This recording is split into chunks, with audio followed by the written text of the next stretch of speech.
In the heart of Loma, Montana lies the Baxter family farm. A place of tradition and heritage passed down through generations.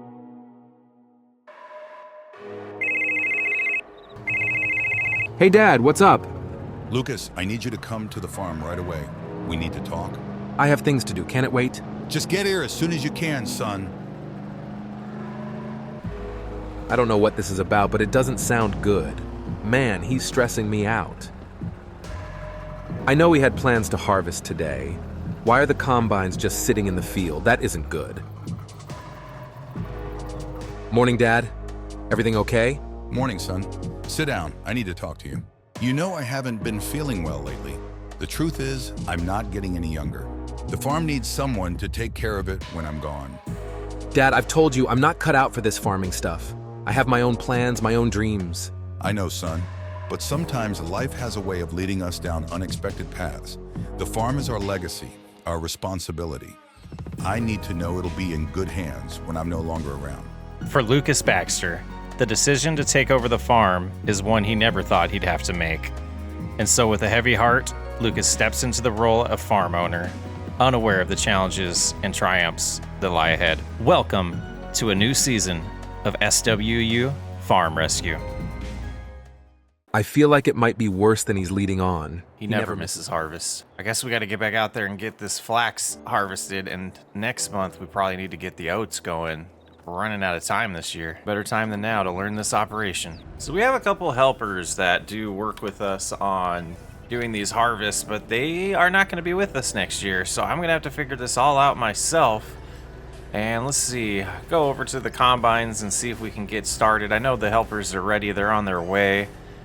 We got to get this done though. We got this field to finish up. The field to our right is oats. We got to do that. And then behind me down the hill a ways, there's another field that we have to harvest before the end of next month. August and September are always busy for us, but without my dad's help, I'm not sure we're going to get this done in time. I don't really have a lot of time to learn. I'm going to have to rely on our employees to do the harvest. I have ran a grain cart throughout the years as a kid, but have never ran the harvesters, so I'll get them going on these harvesters again, and I'll get into the grain cart and help unload, but boy, I got a lot of learning ahead of me in the future. This one looks pretty much full already. That's not good. All right. Let's get these all prepared and going. All right, the combines are back at it. It looks like they missed a little spot right here. We'll have to yell at them later about that, but I'm gonna go ahead and cruise around, get the grain cart going so we can unload them. They're gonna be both pretty full here pretty soon. They already got their 80% beacons running, letting us know they're getting close, so we gotta hurry over there and get that grain cart going. All right, I guess I will stop right here. We'll head on over. We got the case all hooked up to the Kenzie grain cart there, the auger wagon. And we got the bison out to help us with the harvest. We'll fill up the truck, even though we're right across the street from the bins. It's just the process that we do, and you could imagine this is a huge field, so we'll be moving that truck around a lot. Let's go ahead and head over and get them unloaded. It looks like we got a couple that need unloaded already, both of them. Just a lot to do today. All right, here we are. Kevin, go ahead and open the pipe there. Oh, you're gonna want to drive? I think it might make sense just to stay put. Oh yeah, you want to drive. Okay. I gotta get the other one unloaded. I don't understand why you want to do it that way, but okay. All right, he's pretty empty there. We'll go ahead and loop around and get the other one going. So we get this harvest back up and at full force. Like they waited for the other one. That was nice. Kevin and Steve here doing a great job. Go ahead and open the pipe, Steve. Perfect. Hold about 1,300 bushels in this cart. Not sure the capacity of the semi, so we'll find that out here later on. Looking good, 500 bushels so far. And while I have time, I am gonna go drop it off at the truck and then come over here for the long haul after that. Boy, we got a long day ahead of us. Huge field. Harvesting some flax. Not getting the best yield. Dad did not take great shape of the fields this year, just ran out of time, was not able to treat the weeds with some herbicide. Did get it 100% fertilized, but this yield feels like It's like less than half of what we normally get. This isn't good. And just go ahead and unload it. I wanted to see how much 500 bushels does do to this first little hopper in the trailer here. Just about fills it up. We might need a second semi one of these days. Lots of driving back and forth, especially with we're short a worker, short an employee. And Steve and Kevin aren't going to be with us next year. I don't know what I'm going to do.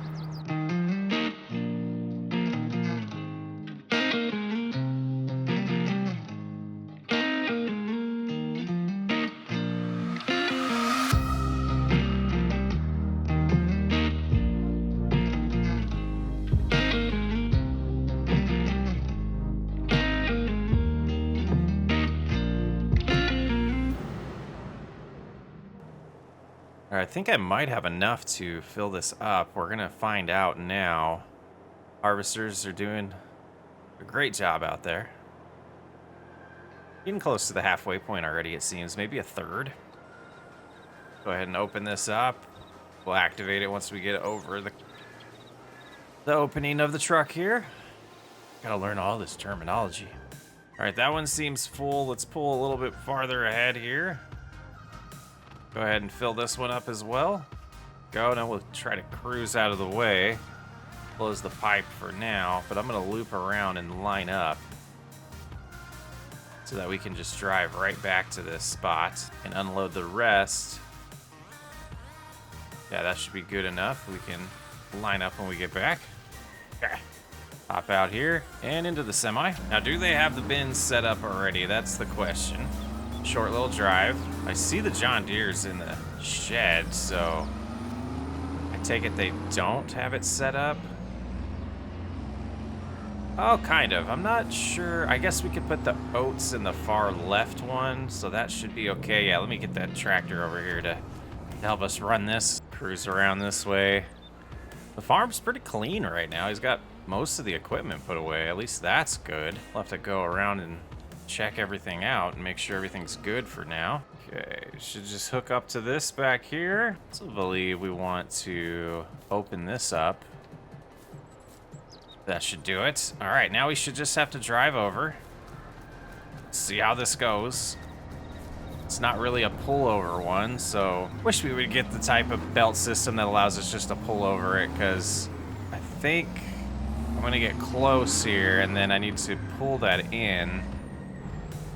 Yeah, this is not gonna work. All right, let's get in here. I pulled this. Oh, let's see. Maybe we go this direction.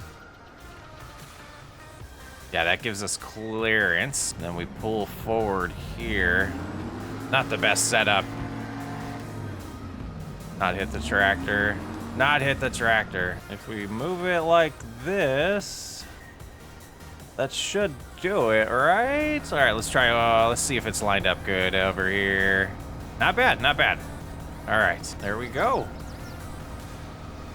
See, yep, going in the bin up there. Beautiful. Like 1,000 bushels it looks like we're getting right now. And unloading the back here. Not a bad situation there. Not a bad process. All right, once that's done, we'll move this out of the way so we can drive off. And hopefully they're not too much waiting for us out there. So let's go. But we can park closer to the side we're harvesting this time. Now that we got that emptied out, that'll make things a lot easier. It's like we made pretty good time. They're not quite ready for us yet, so that's good. And we'll finish unloading this before we head out. All right, that's unloading. Now we hop back in here. Once that's done, we're gonna drive onto the other side of the field. I think right here will be a good spot to park. We'll have to run on over and get the cart now. And back at it, start unloading here. The front harvester is gonna have more capacity, or less capacity left right now, but since we're here, we can unload this. They should be able to get almost to the end of this pass without being full. I just like to be a little safe with getting here as soon as possible, but I think we're okay up there. I just talked to Kevin. He said should be able to empty Steve here and then head on up. So far, going pretty good. I need to look at the books to see how bad these numbers are compared to last year, but from my memory, we're getting about 50 bushels an acre right now, and we usually get closer to 100. Not too great. All right. Like we had plenty of time. Unloaded here as well. Starting to get the hang of this. Love the technology in these tractors. My dashboard's telling me we're almost at 300 bushels in here. We know we can get a little over 1,000 in the semi, so should be good. All right, got them all emptied. We'll drop this off and just kind of hang out, wait for them to be ready for more. Looking at my tablet here, it looks like we're getting close to being to the halfway point. Pretty good progress. Gonna start getting dark here soon, though. Well, it's early morning. We got the harvest done last night. It's looking really good. We still got the semi over here. We got to put some things away, but we got to harvest the oats. Let's take a look at my tablet real quick. So field 4 is the field we just did that had the flax in it. We also own field 6 over here that has oats, and field 7 as well. And those are ready to harvest this week. We got to get that taken care of now. But next, we ended up getting just under 4,000 bushels, about 3,800 bushels from that harvest. So I hope that's good. And I had to pay a lot of bills this morning. Money's running out, but it's time to check on the cows. Got to go check on the cows, see how they're doing, make sure they have enough food and water and everything that they need.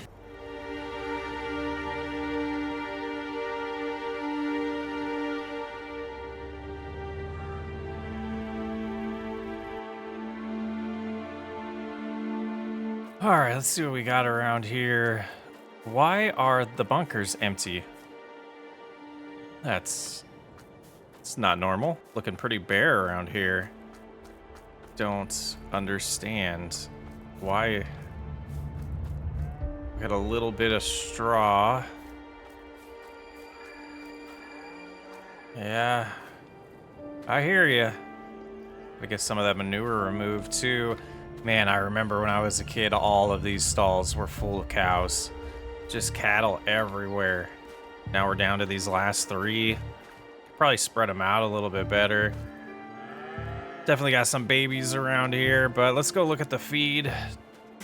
See if they have any left. I'm gonna have to get a hold of my dad and see what the plan was. I don't know if he's buying from somebody, but oh no. That's not good.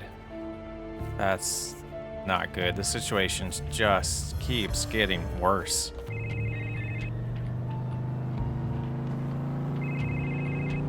Hey, Mom, what's going on? Lucas, you need to come home. Your father has passed away. What? How? I don't understand. He was fine yesterday. Just come home quickly.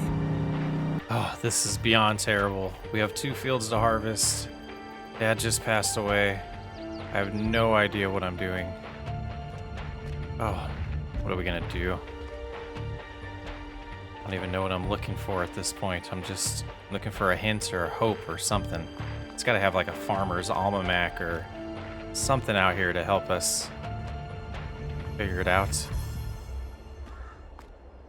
There's a note on here. Phone number.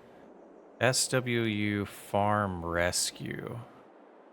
I wonder what that means. Let me give them a call. Hello, this is Chris from SWU Farm Rescue. How may I help you? Well, we have arrived here in Montana. We're gonna head on over to the Baxter farm here and help them get ready with some harvests and really check in on them and see how things are doing. I talked to Lucas the other night and we decided it would be wise to come out here and help. And oh, we got a wobbly going on here. Yeah, so we talked to Lucas, and real sad to hear about his dad passing. We're gonna head on over, see what's going on at the farm. I know they have some oats they need harvested, so we'll take a peek at that and see how much work is needed. Potentially get that going today for them. I know it's been a couple days since Henry passed away, and I just want to get over to the farm and see how things are going. I think what I'm gonna do is let them know that they can relax. We'll take care of the rest of the harvest. I know that there's a good amount of paperwork for me to go through and figure out where things are at to help Lucas get on his feet. So I'll get a jump start on that while they're taking care of the funeral and all the other arrangements. I'm sure they're gonna have family in town visiting. Tough time for the Baxter family, but we're here to help. So I did get a little map sent to me. So this over here to our right is their cow pasture. And this field up to our right as well is one of the oat fields that we're gonna have to harvest. Looks like a pretty good sized field. I'm losing air in one of these tires. I need to see what's going on with this trailer. And then up the hill we go to the main farm area where the family's residence is and the farmyard and all the equipment. So we'll get up there, see what's going on, get situated. It's going to be a long one. Not sure exactly how much time we'll spend with the Baxter family, but we're going to make sure that Lucas gets on his feet and ready to really operate this farm at full force, and we'll get him through it. We'll get him through this tough times. From what I understand, he was a college student, helped a little bit on the farm when he was young, but really had not much interest, and Dad talked him into it here recently to take over, and he's going to do that, so... Oh, these trees need trimmed a little bit. Trees in the road. What is going on here? But it looks like this is the property up to our right. The field to our left, I believe, as we come over the hill, is what they just harvested last month, the flax. It looks like they still haven't picked up the grain, and gosh, harvester just in the field. Another harvester in the road in front of us. Yeah, you can tell something not exciting happened here.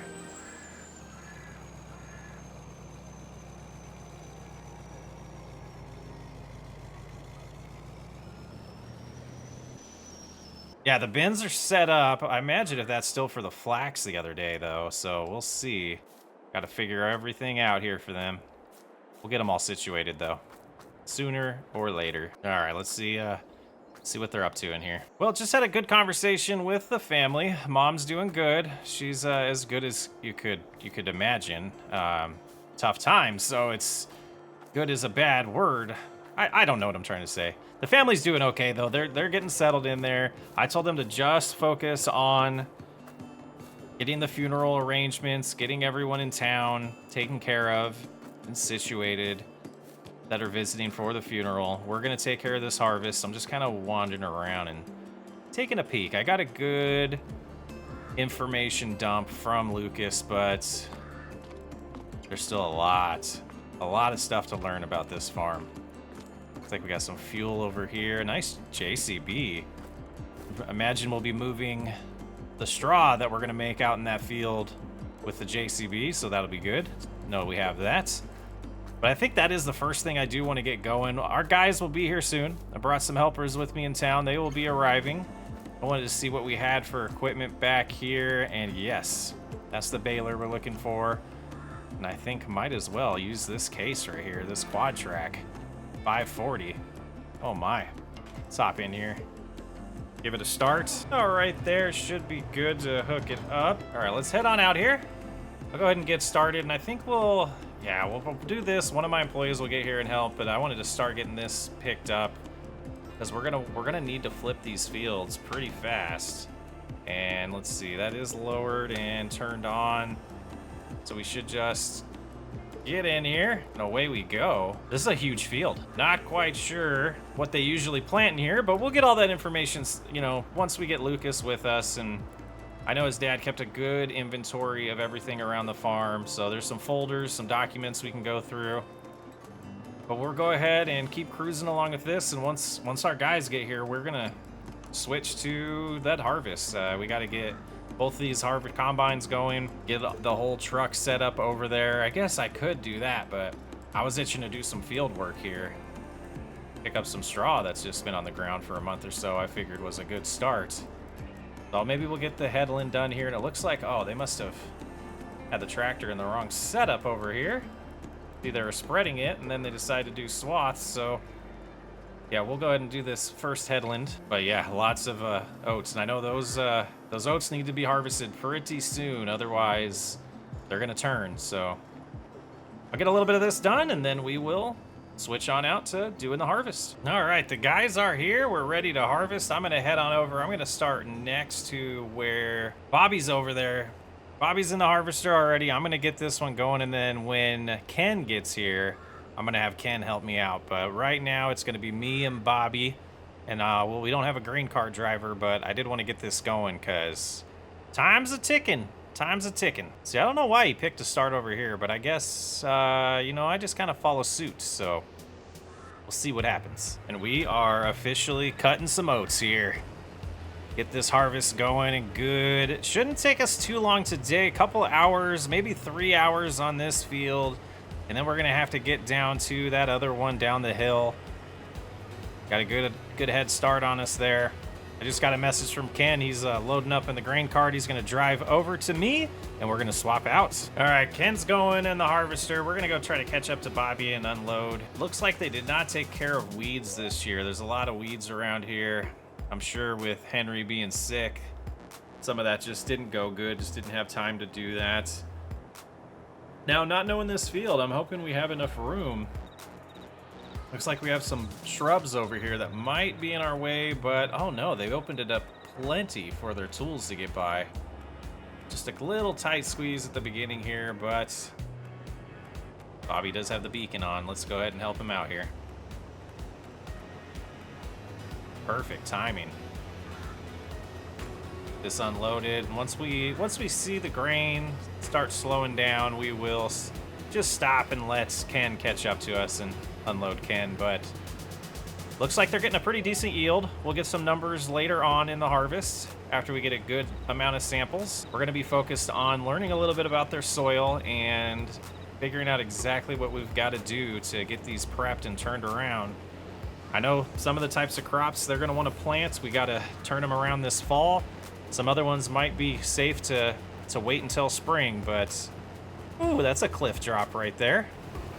Let's stop right here. Go ahead and turn around and see where Ken's at. Not too far back, but my goodness, that is quite the drop over there. That's scary. We'll stay right here. All right, all turned around here. Let's go ahead and help Ken unload. We'll probably have to catch up to Bobby. This yield is seems to be pretty good if they've emptied already or been full already. I mean, we're barely even touching this headland, so busy day for the grain cart driver. Keep these harvesters moving. Gonna be tough for me. Probably need 2 grain cart drivers, if not 3, on a field this size with this kind of yield. Let them loop around like that, and then we will catch on back up. Yeah, gonna be a long one. We're here to help, though. We're here for it. Yep, just heard on the radio, Bobby's full, so we're gonna leave Ken there. Hustle on up. My goodness. What a harvest so far. I guess they did pretty decent on this field. Oh, nice. Pulled over due to the fence being in the way. So we'll have to pull up here and then back out and get them unloaded here. Good job, Bobby. All right, we'll get out of Bobby's way there. Keep on backing up. And we should be able to just wait for Ken now. Ken must like working here. I know he's a big fan of Kenzie equipment, and I think they had a planter in there that was Kenzie as well. But yeah, so Ken will be happy doing some work around here. Get him unloading. There we go. We're gonna have to head in and drop this off at the truck though pretty quick. We're almost full already. Makes me feel pretty good about the start of this journey. Seems like we'll have a lot of crops. One thing I do need to look into is see if Henry did any pre-sales of this grain. Because Lucas, I asked him that, and he said he knows his dad did do that. He doesn't know if he did it this year, though. So after the harvest, I'm going to go through a lot of paperwork, figure out what's going on. Hoping all this is for profit and not money already received, but that is a possibility. I know a lot of these farmers do some pre-buys. Doesn't necessarily make our job harder. It just kind of makes it easier on the families, and we could look into that for next year as well. It's going to cruise here with Ken. Hope Bobby gets to the end of this line so we don't have to drive the whole way around. But I'm not sure that's going to happen. I'm going to stop here, try to turn around and get emptied. Try not to ruin any crops here. I don't like driving over these swaths, but got to do what we got to do. And that's a little sharp of a turn, but we did it. All right, let's get this unloaded. We're going to get busy. I'll check in with you guys later. Well, we're getting close to the end of this harvest, and we've gotten 8 truckloads already. I'll give you the full numbers when we get finished, but as long as they haven't done a lot of pre-buy or pre-sale, this should be a pretty good profit for the family, and that's what I'm hoping. But after this, we're going to look at all that documentation, get these numbers finished, and then take a small break and head on over to the other oat field. Get Ken unloaded here as well. We got another helper out there doing all the baling for us of the flax straw, which we probably will sell all of that, save all of this straw for the cattle. And here we are, the very end of the harvest. Bittersweet feeling every time we finish a field, but This one feels especially nice, helping out this family in need. We'll go get this dropped off at the semi, take the semi in, get back over to the farm and figure out exactly how many bushels we have. Interested to see that paperwork that's waiting for me. Just unloading the last bit. We got just over 10,000 bushels. That's a lot.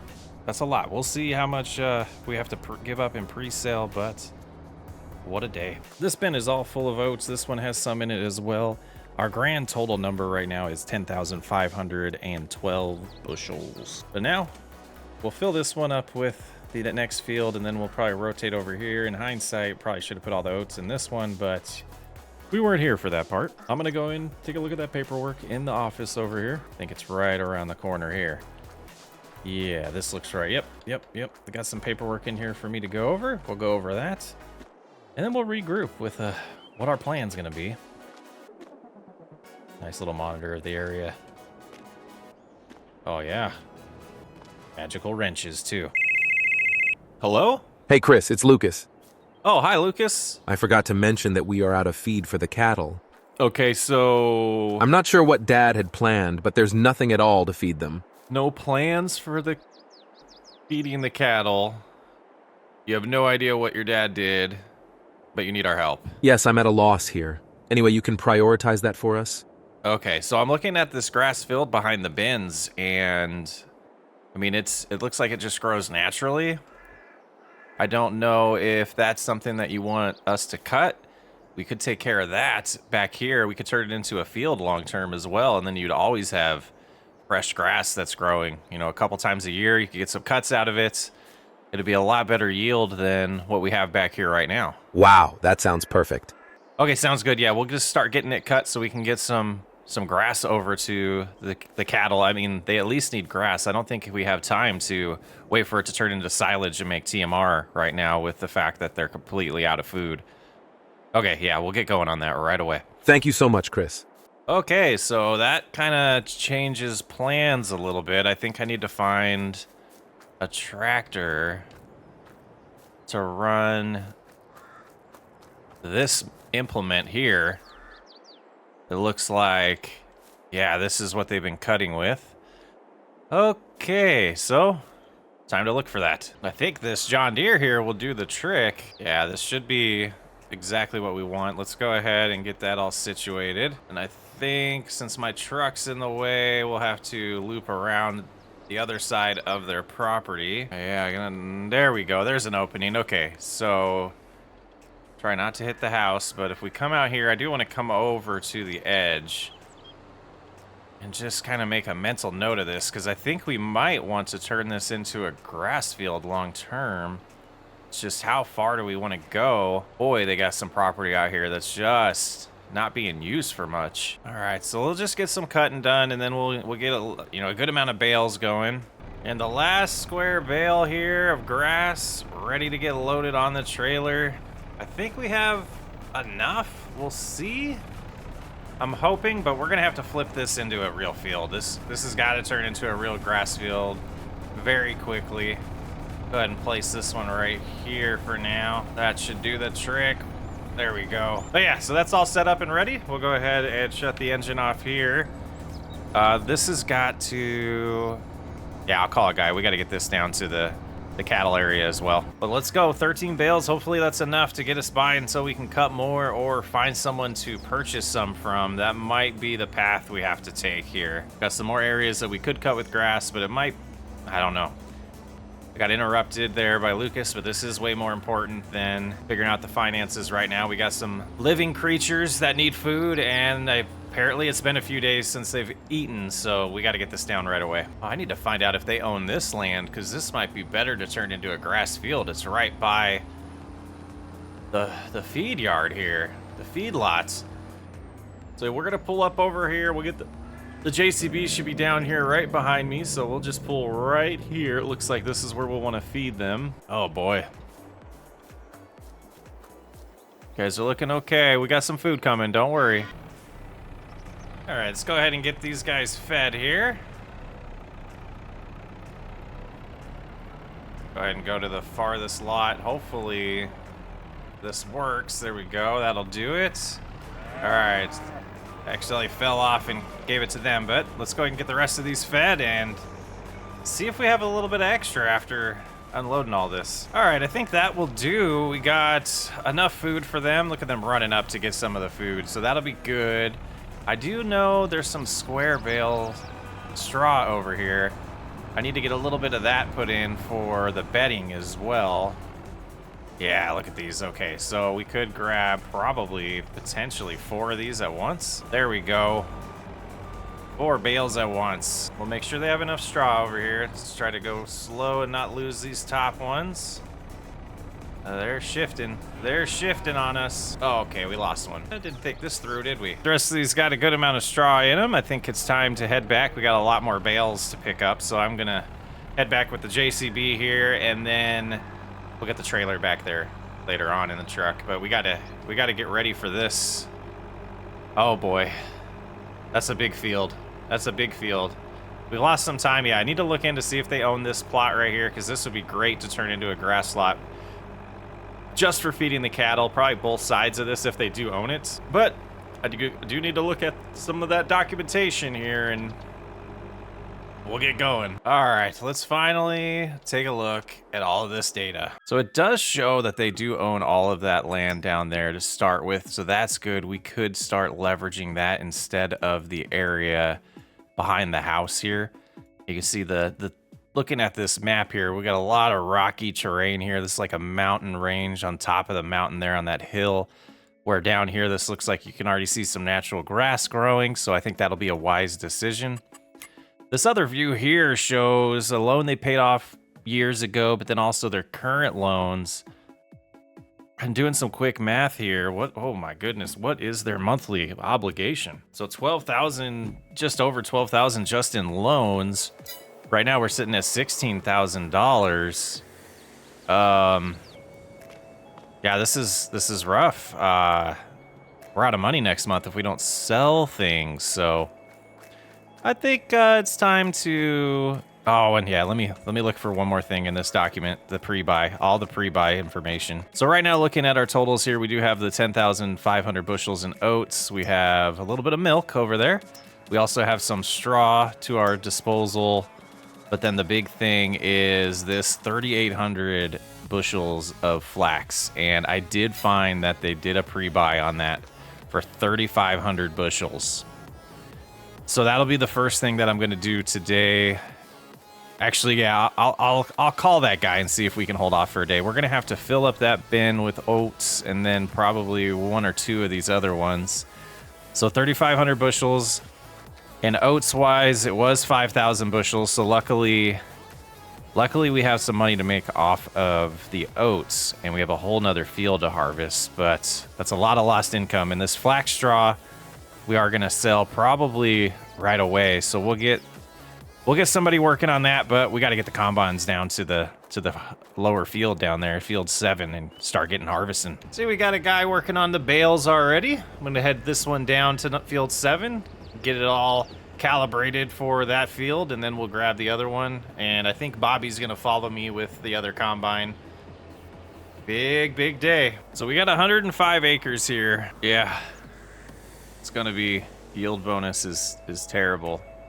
They did not treat this at all. It needs plowed. Got a lot of weeds in here. I don't think this is gonna yield as well as the last one. Though this field says the land area is 291 acres. Looking at the map, I believe this one is larger. I think this data is taking into consideration the whole plot of land and not just the farmable land there. So, all right, let's get this one over there as well. I was trying to get an estimation of what we're gonna get, and I don't think we're gonna be able to do that. But we do got the bales getting dropped over here. Doing a good job. There he is right in front of us. Making some good progress. Well, the harvest is nice and underway. We're heading down with the grain cart. We're going to have to get someone to bring the semi back up here to get the trailer for that. This is an area where I really feel like they could use 2 or 3 grain cart drivers and 2 semis, because of how far we have to move. But we'll get it good. You know, 5,000 pre-buy. We got to keep that in mind. So we'll have to get that taken care of probably in October, as well as the 3,500 from the Flax. Luckily, there's that little bit left over. Their yield was terrible, and what I'm looking at the notes, they expected a lot more than that.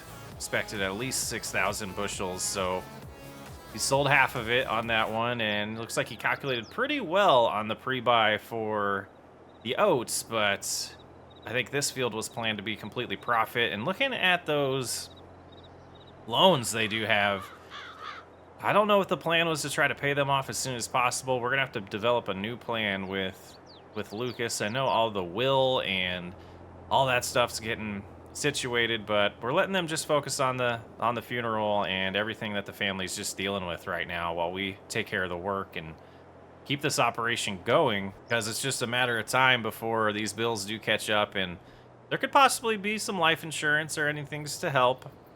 This is definitely a unique project for us, since we normally focus on recovering farms, where this one, I think it's just going to be an educational situation for Lucas more. It seems like this farm's in pretty good hands as far as the way it's been ran. It's just the cattle being out of food was a little confusing so far, and the fact that these fields weren't taken care of, I think, is just a sign of the farmer's health was declining and couldn't really take care of everything that he was taking care of in the past. So, but we'll get this work done. We'll get it all situated and figure out exactly what we need to do for the family to get them completely, you know, in a good hands long term. And Lucas, I think, will be able to do it. He grew up on the farm. He just doesn't realize that it is in his nature, and we'll get it there. We'll get it there for him. Just enough room for the cart over here. I was a little concerned, but they planned this out well. Yeah, things seem to be pretty well ran around here. It's just, you know, like we just mentioned, we'll get it sorted out. Pretty good stuff. Nice farm to work on. We'll get these yields increased big time next year too. All right, we'll have to park this right here for now. Once the field gets opened up some more, we can move it on the field, but I think right here will be wise for now. Do have some nice equipment on this farm. Getting this all loaded. This should fill up the entire semi here. We'll have to run it back, drop it off, and then we'll probably be able to bring it into the field at that point. Another 700 bushels here. Yeah. We're going to do this grind, and we'll report back our numbers later on. I figured it was a real good time to check in on the harvest. You can see we are pretty close to being done, and we've gotten 12 truckloads so far. I'm expecting to get at least one more with what we have out here. And then after that, we'll calculate it. I did get a hold of the co-op, so I do know exactly where the pre-buy needs to go, and or the pre-sell, depending on your perspective, I guess. And some bad news. It was 5,000 bushels per oat field, so 10,000 of our bushels gone. That basically wipes out that entire first field and leaves 500 bushels, and then we could have all of this field to sell. But it kind of puts you in a situation where we're gonna have to crunch the numbers and see if there's gonna be enough funds to get through the year without doing another pre-sell, and that seems to be the way they were operating. When you're behind financially, that's typically what you'll see happen. And it guarantees money throughout the year, I get that, but we want to get Lucas in a better state, so I'm shopping around trying to find out if we can sell the flax straw anywhere in town, because that's going to be our next key thing to keep us moving financially. I think all the straw from the first oat field we could probably get away with selling as well and save all of this field for the cattle. It is kind of sad. From what I understand, they had a lot more cattle at one point, and now what we see to our left there is all that's left. But that also means less straw is needed and less food's needed. But we got the plans for once Lucas is back from taking care of the family stuff, he's going to help us create that new grass field. We're going to show him how we prep fields for harvest and planting, and get that going soon. I have a decent plan now that I have my head wrapped around everything. It's just we got to find out financially if we can pull it off. So crunching the numbers here before I take this into the bins, we're sitting at 15,351 bushels for this field. Adding that to the 10,512 from the other field and subtracting the 10,000 that we owe the co-op, we do have a total of 15,863 bushels that we can sell. Around $33 a bushel around here. When it's at the max price, that's a lot of money. It's $500,000. So I think we just got to figure out prices don't really peak until around the end of the year, December or January. We'll have to see how it is here. But we got to once we get to sell that, I think they're going to be good. We're going to get caught back up and maybe pay off some of that debt. Those numbers are actually way better than I was expecting. And I really feel like for the Baxter family, we can get these numbers even higher. I think we can turn this into $1 million operation. And if we didn't do the pre-sale, I'll have to see what they lost on that part. I think they were getting about $25 a bushel on the pre-sale. That's what the paperwork says. And so, you're losing about $8 a bushel by doing that. And when you have 25,000 bushels, that's a lot of money. I mean, well, we did 10,000, so they lost $80,000 by doing the pre-sale, which in the grand scheme of things doesn't seem that bad, but at the end of the day, that's a lot of money lost. That could pay off, one of their smaller loans. Instead, we'll have to be paying interest on those loans, so tough times. But reality is all is pretty good, so I think we'll be pretty solid financially once we get this turned around. And if we get Lucas educated and caught up to speed, sky's the limit for this family. Well, I did find a location to sell the bales, so we're gonna go ahead and head down, and I want to get at least enough to get us through a couple months. So we're sitting at $15,000 right now. We had to spend some money on fuel for the harvest. About $1,000 gone there. But we're gonna head on in and see what one load gets us here of these 42 bales. We got at least 2 more full loads that we could do today. But I want to see that number around 45, maybe 50,000 by the end of the day, just to buy us a little bit of time while the prices get better on things. I did have a nice conversation with Lucas. He's okay with this. We're going to talk over the rest of our strategy financially when he gets back, but he said they usually do try to just sell the flax straw and keep, the oat straw for the bedding for the cattle, but there are a lot less cattle than there was last year. Apparently they did have to sell some of those just to get by this year as well. So we'll figure this out for him. I can see, oh yeah, here's the complex here. We'll keep the blinker on because we're about to turn again, I guess. Oh no, we should have turned before then. Pay no attention to me. Pay no attention to the crazy driver. All right, we'll go ahead and drive around to the back like they told me and get these sold. And we'll see how much money that brought in. I'll be back with you in just a second. Sold bales, $34,000. The rest of that stuff, guys, just ignore. That was me prepping. We sold it for $34,000, so that's one load. Did pretty good. We're now sitting at $49,000, and that means we got a good amount of money, but I think we might as well. They're giving us good dollars, a good deal on the flax right now. So I'm gonna get the rest of those sold. And gosh, that might give us a good runway for bills and seed and fertilizer and lime. Because I got a lot of plans that need a lot of money. So we'll get the rest of those sold and see where we're at. And then hopefully I can check in with Lucas in a little bit. But yeah, it's been a pretty eventful day. Couple days here. So I think that's good. We're now sitting at $84,000 after selling those, and I think the rest of them, we got about 1.5, well, a little bit more than one more load that we could do, but we'll wait for prices to be a little bit better. I think we've gotten ourselves a little runway, and we can sell as we need money too moving forward, but long road ahead of us. And I think I'm gonna head back and call it a night. Get some rest. It's been a busy, mentally, physically, pretty exhausting couple days here since we've joined, and from what I understand, the funeral went really well, and the rest of the Baxter family is just enjoying time together, reminiscing of the days spent with Henry. Oh, what a long couple days. I need to get away. Let's get out of here. Just need some fresh air. I'm gonna head down, take a nice hike today. Funeral was amazing. So many family members are in town helping out. this SWU farm rescue group.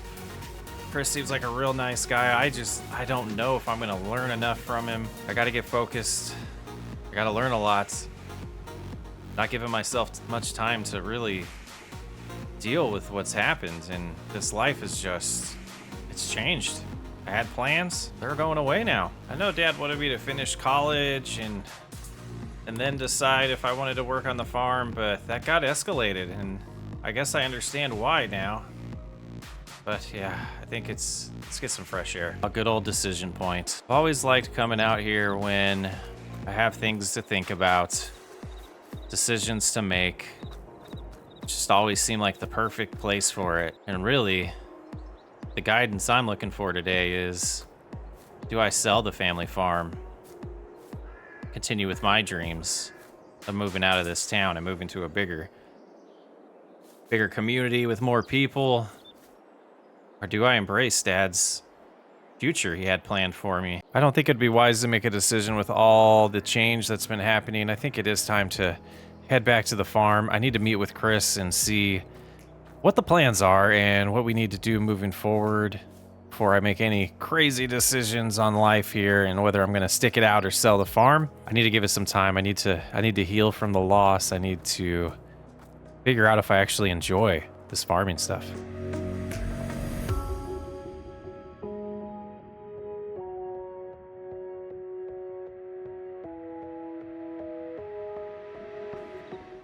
Hey Lucas, what's going on? Hey, Chris, thanks. Thanks for doing the harvest for us. That helped out a lot. I can't thank you enough. Well, that's what we're here for, and we're glad to help. I've been thinking about a lot. And what if I'm just not cut out for this farming stuff and it's not for me? I don't want to make a decision anytime soon on it. I want to do a lot of farm work, get a little bit more used to it, and then make a decision. But what if it's not for me? Well, Lucas, that is a possibility, but I think we have some plans here. I've been going over all the paperwork and all the fields, and I think we have a very successful farm on our hands. If we do a few things this fall and winter to get prepared for next year, you're going to see a huge profit, I believe. But there is a possibility that it's not for you, but I want to give you the best opportunity possible to figure that out. This winter, one of the things that I want to do is I want to bring in one of my coworkers, a good friend of mine who is a mechanic, and give you a huge lesson in how to maintain this equipment. I've seen in the paperwork that your dad was spending a lot of money on maintenance on the vehicles, and I think it would be best for us to transition to actually maintaining those vehicles and all the implements ourselves. Oh, that sounds super overwhelming, but I appreciate it and I think I'm up for it. I'm definitely up for it. Sounds good. I think today I think I want to get you on plowing. So the flax field's ready to be plowed. We've gotten all the bales moved from there.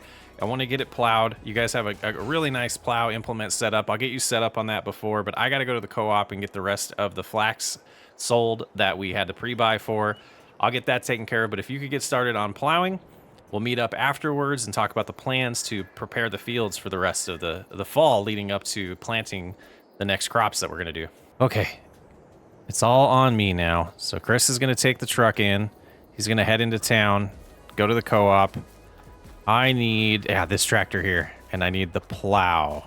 Oh, it's right over there. Okay, get it all hooked up, back on up, and go ahead and get out here and attach this thing here. Oh, we need to back up just a little bit more. That'll do. All right, get that all hooked up. All right, let's head out to the field. Okay, Chris gave me a nice little rundown on what to do in here. So I'm going to go ahead and push this, lift this lever here. Oh, that looks good. That looks real good. All right, let's look behind us here. Oh yeah, let me get out and off the road a little bit. Turn the wheel a little. It's not too bad. All right, look ahead of us here. Okay, I think we're good. Do this to lower it. And it should start plowing. All right, I'm gonna put on a little bit of music here and just enjoy the ride and see how I enjoy this. See if it's fun, see if it's enjoyable, if it's something I want to do for a living the rest of my life. It's time to get going.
Well, I hope I'm doing this right. It seems like it is. I know my dad always used to do the perimeter of the fields twice before going up and down, and to be honest, I'm not 100% sure. Maybe just give him some room to turn around, or I can't imagine. That's got to be why, right? It's just being able to turn around at the end of the field so we don't run into the fences. But so I got that done. I think what I'll do is just cruise up to the top of the field and then start going back and forth this direction.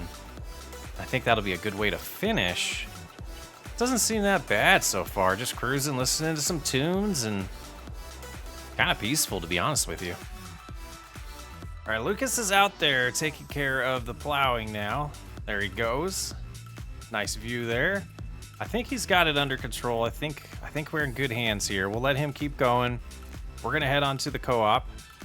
After that, we got a lot to do. After he's done plowing, we're gonna go over the plans on how to prepare these fields. And from what I noticed, they haven't been plowed in a while. It doesn't seem like they've been treated with lime. As you can see, the soil looks very dry out there. So we do need to get some life back into the soil, and so we'll be treating it with some lime. We also will be doing some anhydrous, I think, because they have a great setup for anhydrous already. And I noticed that the tanks had a decent amount of product in it. So if we can get away with that, even though I'm not a huge fan of going over a field that's been plowed with something like a cultivator that's attached to the anhydrous. So it'll be interesting. It's a different way to do it, but it'll also give us a chance to get the lime on the field first, and then we can start, with the anhydrous and mix it all into the soil and get it, in there nicely. It looks like we got a little bit of work going on here with the bales still. We'll have to check in on that later, but we're getting these all wrapped up over here. Bales are getting nice and created. So we'll check on that later. We got all the bales created in the other field already. We just got to pick them up and move them around. A lot of work to be done.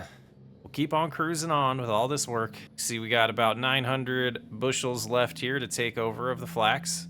We're going to go ahead and just sell the remainder now, even though the prices aren't great. So we'll get a decent amount of money for that. But also wanted to talk to them a little bit about their pre-buy options and figure out if we do need to look into that, though. I feel like we do have a lot of oats left, so if we can just get by until winter when the oats go to a good price, I think we're gonna be set pretty good for this family. And I think it's a good day. I think it'll be a good day. I think we'll get a lot of work done. And Lucas not being so sure about being a farmer has got me a little concerned. But we got him set up pretty good. We got a lot going for him. We got my buddy coming to town to help him learn how to be a mechanic. I'm not the best at that, so he does all of my maintenance on my farm. So it'll be real good to get that going, and that'll show him the whole ropes and everything about it and the best way to be profitable, and that's our plan here. To be as profitable as possible and teach him the ways so he can figure out how to do all this stuff on his own. So I think it'll be good. All right, let's get this dropped off, and then we'll talk to them about the remainder that I did drop off. See how that's gonna work for us. Well, interesting enough, they told me that they are completely full and we'd have to sell the rest of the flax somewhere else. Kind of interesting. I know they've ran out of, the demand's that low right now apparently, but there are a couple other places in town that we can go to. I'm gonna head down the road and see about that and sell this, what ends up being 340 bushels that we do have left. So we'll head on over and try to find a place to sell. And a good tip that we got back there was that it is down this road, one of these grain elevators. And I think it's that last one down there. Let's cruise around. General Mills, yes, that's the one we're looking for. All right, they said we just pull in here, and there we go. Go ahead and unload what we have. Okay, they just gave us a check for $36,399. I see why they're doing flax now. What a good profit there. I think we're good until winter. Money's looking great. Gosh, I didn't realize it was that profitable of a crop. I guess I could have learned a lot from Henry. Let's go ahead and get back. We'll get we need to get a delivery. I need to call, like, I should have checked at the co-op when we're there, but we'll get it sorted out. figure out exactly how we're going to get some lime in up to the farm, because we need a lot of it. We're going to need a lot of lime. All right, looks like he's making a pretty good progress there. I'll have to make some phone calls and figure out the next steps here, but all is well, going pretty good. So this looks like what they've been using as a spreader.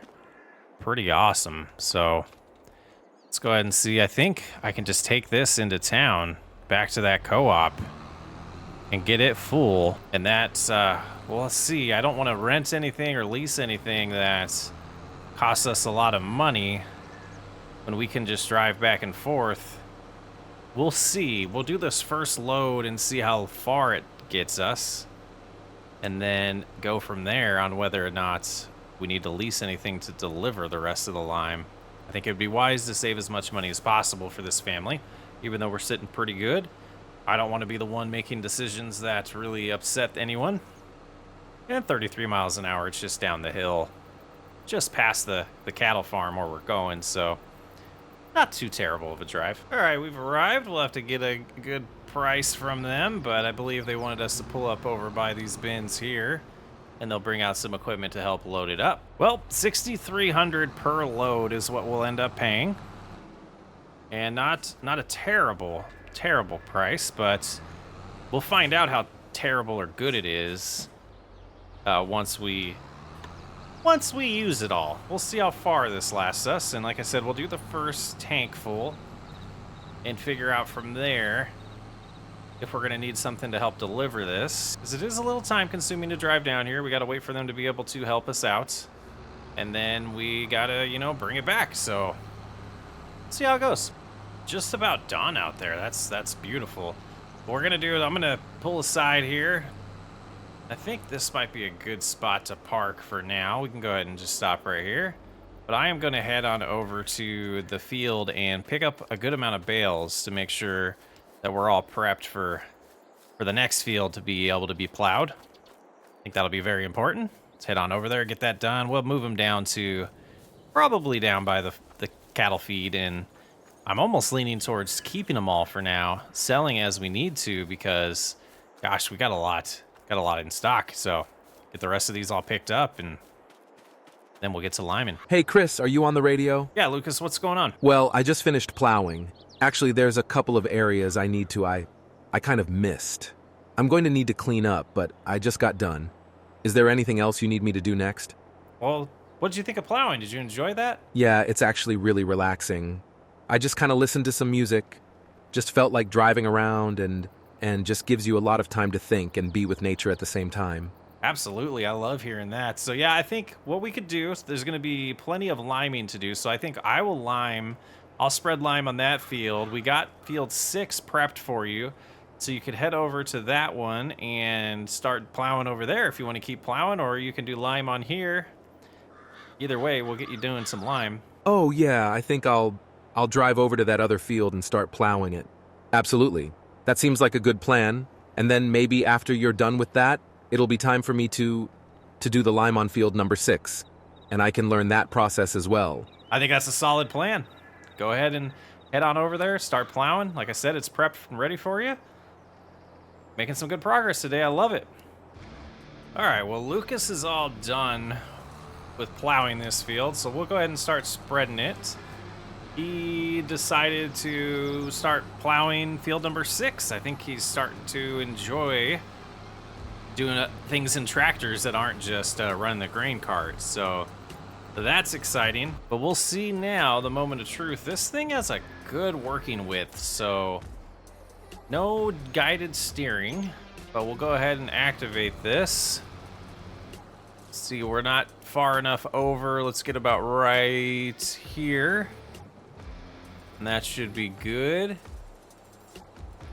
You know, the lime's not going down as fast. You know, it's not bad. So we'll see. I'm going to get this first tank all used up, and we'll see how far we've gotten. And see how, much money we're going to have to spend today. And we're just back with the second load here. We did not get around the headland.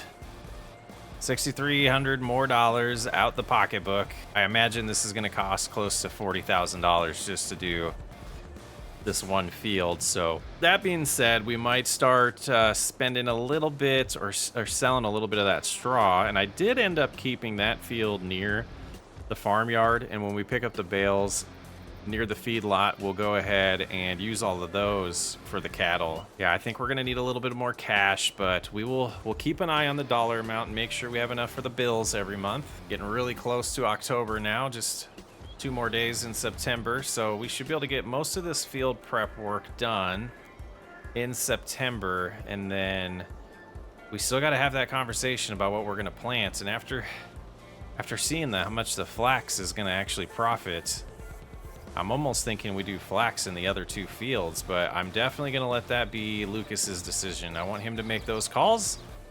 Running this a little different than we've ran other farm rescue series that we've done, and the other families we've really had to help with most of the things that they're doing on the farm. And here I want to really force Lucas's hand to make decisions and do a lot of the work like we're doing so far. Fun, different adventure. I think it's going really well so far. Well, that was a grind and a half. After 6 trips, 6 tanks full, we've got it done, and we've spent all of the money that we made today. But that was kind of expected. So we got that done. We're gonna have to go back, get it filled up again.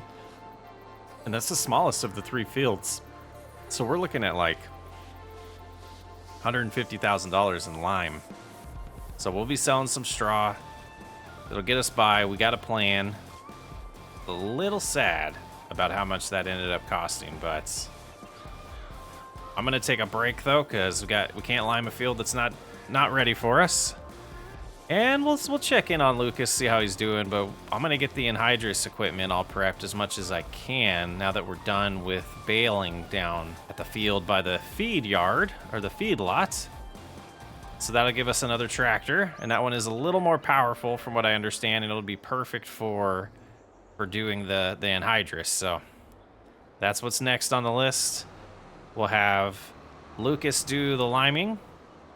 We'll do the anhydrous on the first field and make sure that equipment's all good and prepped for him to do the second round of it. But I did want to head on over here and take a look at what we have. That looks like a cedar. Okay. That should be good. And then, yeah, there's the tank that I'm pretty sure is pretty full. And then, yeah, we'll pull this behind it. All right. On to the next thing. But my thought here was that we would get the soil really treated well. We plowed it. We don't typically use something like a cultivator and get it in a cultivated state after plowing, but got the lime down.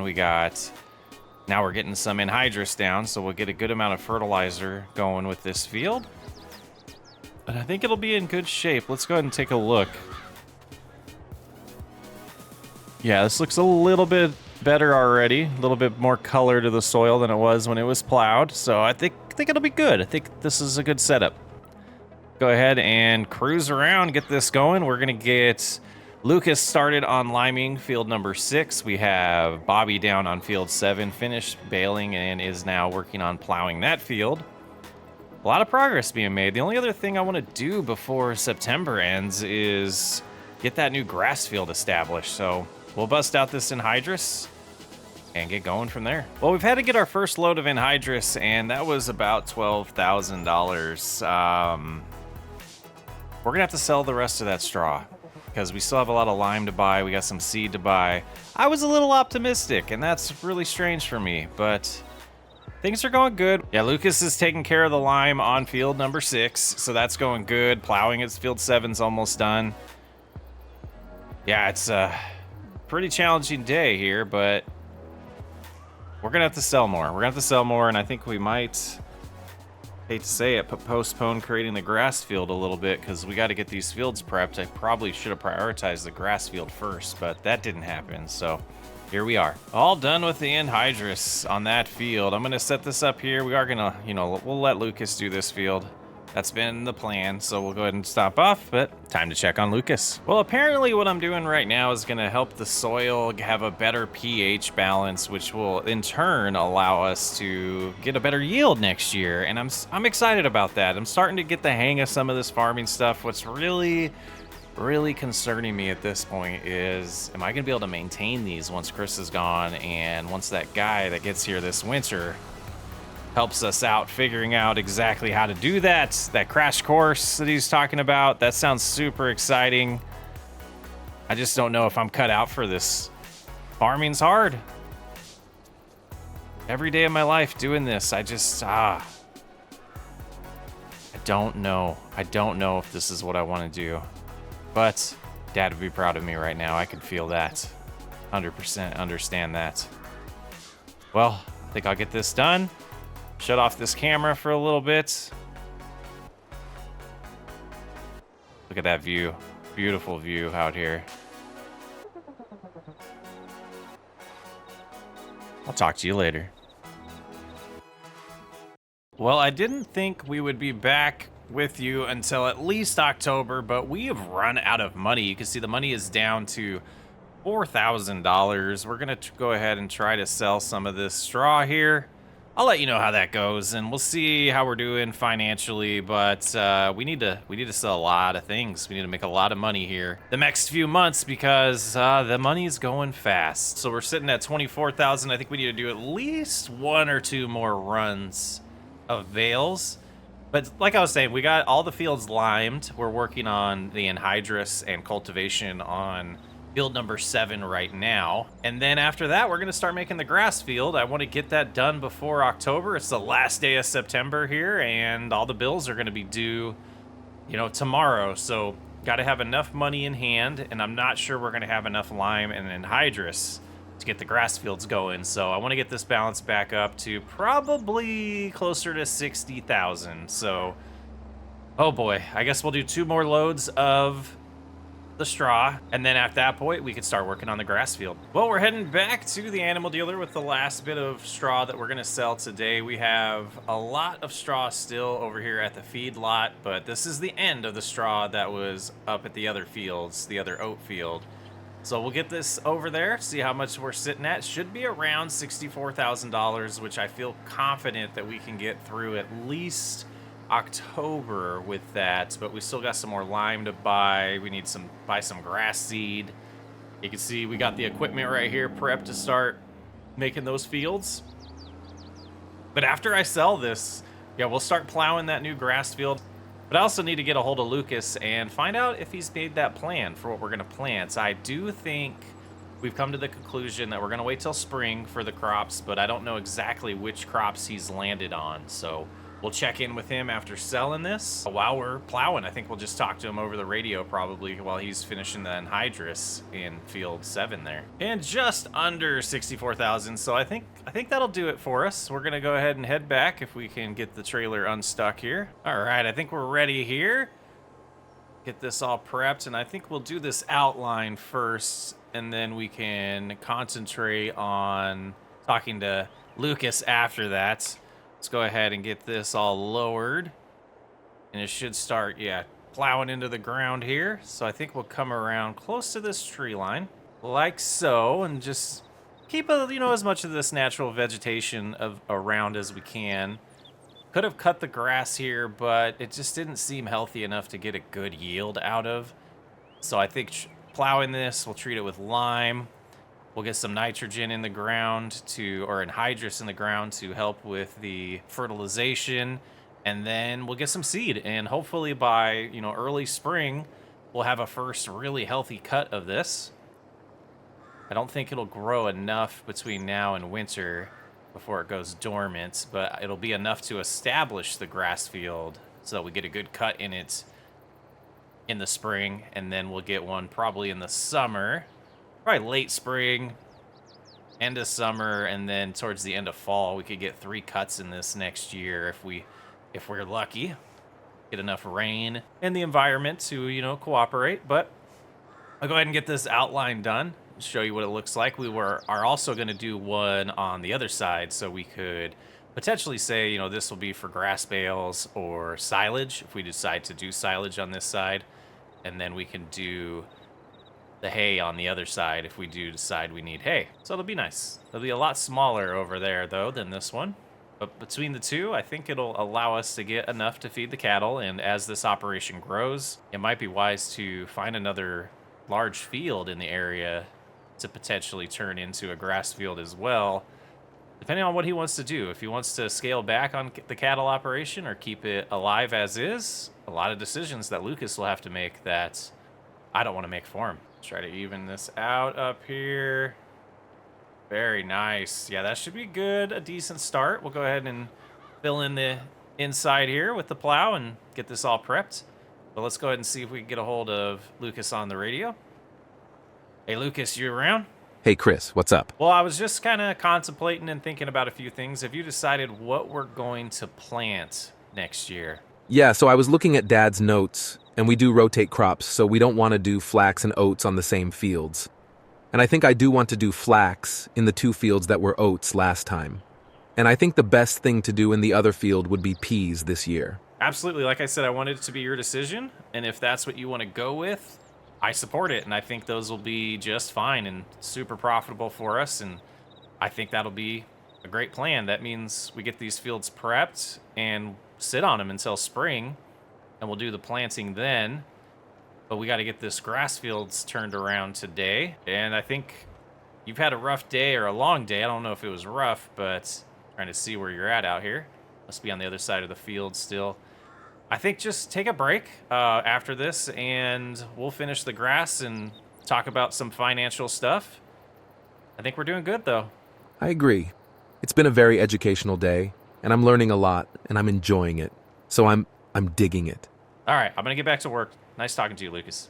So I think that's a solid plan that Lucas has come up with there, and I don't have any questions about it. I think that's really good. I think he has a good instinct to follow what his dad has, taught him indirectly. It's kind of interesting when you realize when you start thinking about these things that even though he hasn't physically done the farming, he's been around it his whole life, and he gets the process. So I think it's natural to him, based on the conversations I've been having and the way he's been responding to some of the things we're teaching him and showing him. And he's a natural. Just don't know what's in his head if he's going to decide this is what he wants. So either way, it's real nice helping out this family, getting them back on their feet, getting this farm to a state where it's going to be super profitable for them in the next few years. And the reality is Lucas decides to keep this farm. He's landed on a cash cow. Imagine the startup cost of this type of farm if he was wanting to start it today. He's got such a head start on anybody else. It's pretty amazing, pretty cool opportunity for him. I think he'll make the right decision, but only time will tell. First field is all complete here. Very nice. We'll just go ahead and lift after this and head over across the street. Make this outline and show you how that's going to turn out. We did have to buy a little more anhydrous there, another $12,000 out of the checkbook, but all for good cause. Go ahead and lower here, continue on. Oh, we got to move the lime spreader. That's going to be in the way. I'll get over there. When I get over there, we'll move that. Let's see if we can see him in the outskirts here. Still can't. He's that far away still, but doing a good job. Like I said, that's the last job we'll have him do at least this month. Gonna have him start working on some of the financial side of things and the logistics of the business. Since I've been doing that since I've got here, we want to kind of shift that over to Lucas as we keep going. All right, let's go ahead and hop out here, get this moved. We're probably gonna need a little more lime at least. I don't know if we'll need a full tank for this, but I don't think we have enough left. We'll find out, though. But let's get this outline finished and keep on progressing. Don't want to hit the road. There we go. Pretty nice. Avoid these power lines as well. But yeah, this is going to be a smaller field. But just kind of taking advantage of the land they already own, and the vegetation shows me that this ground is fertile. So we should be able to get some really good grass here by treating it the way we're going to here. Pretty exciting. And another one all set and done. We can fold this up now. I think we'll park it over here for now. We'll get all the equipment home later today. This will be a good place just to get it out of the way for the rest of our work. We might need this tractor for planting. I haven't really looked into the planter yet and the horsepower that's required. So we'll need to do that later on. Just been so busy. I haven't gotten completely familiar with all their equipment and the horsepower requirements and which tractor needs to be, you know, doing which jobs. But we've been figuring it out as we go, and I think we're doing pretty good. Oh, there you can see him now out there. Man, it's been a busy month since we've been here. Can't wait for a little bit of a break to just focus on, you know, selling some oats here in a few months, and also just taking a break and me going back to visit the family. We'll go ahead and get this going.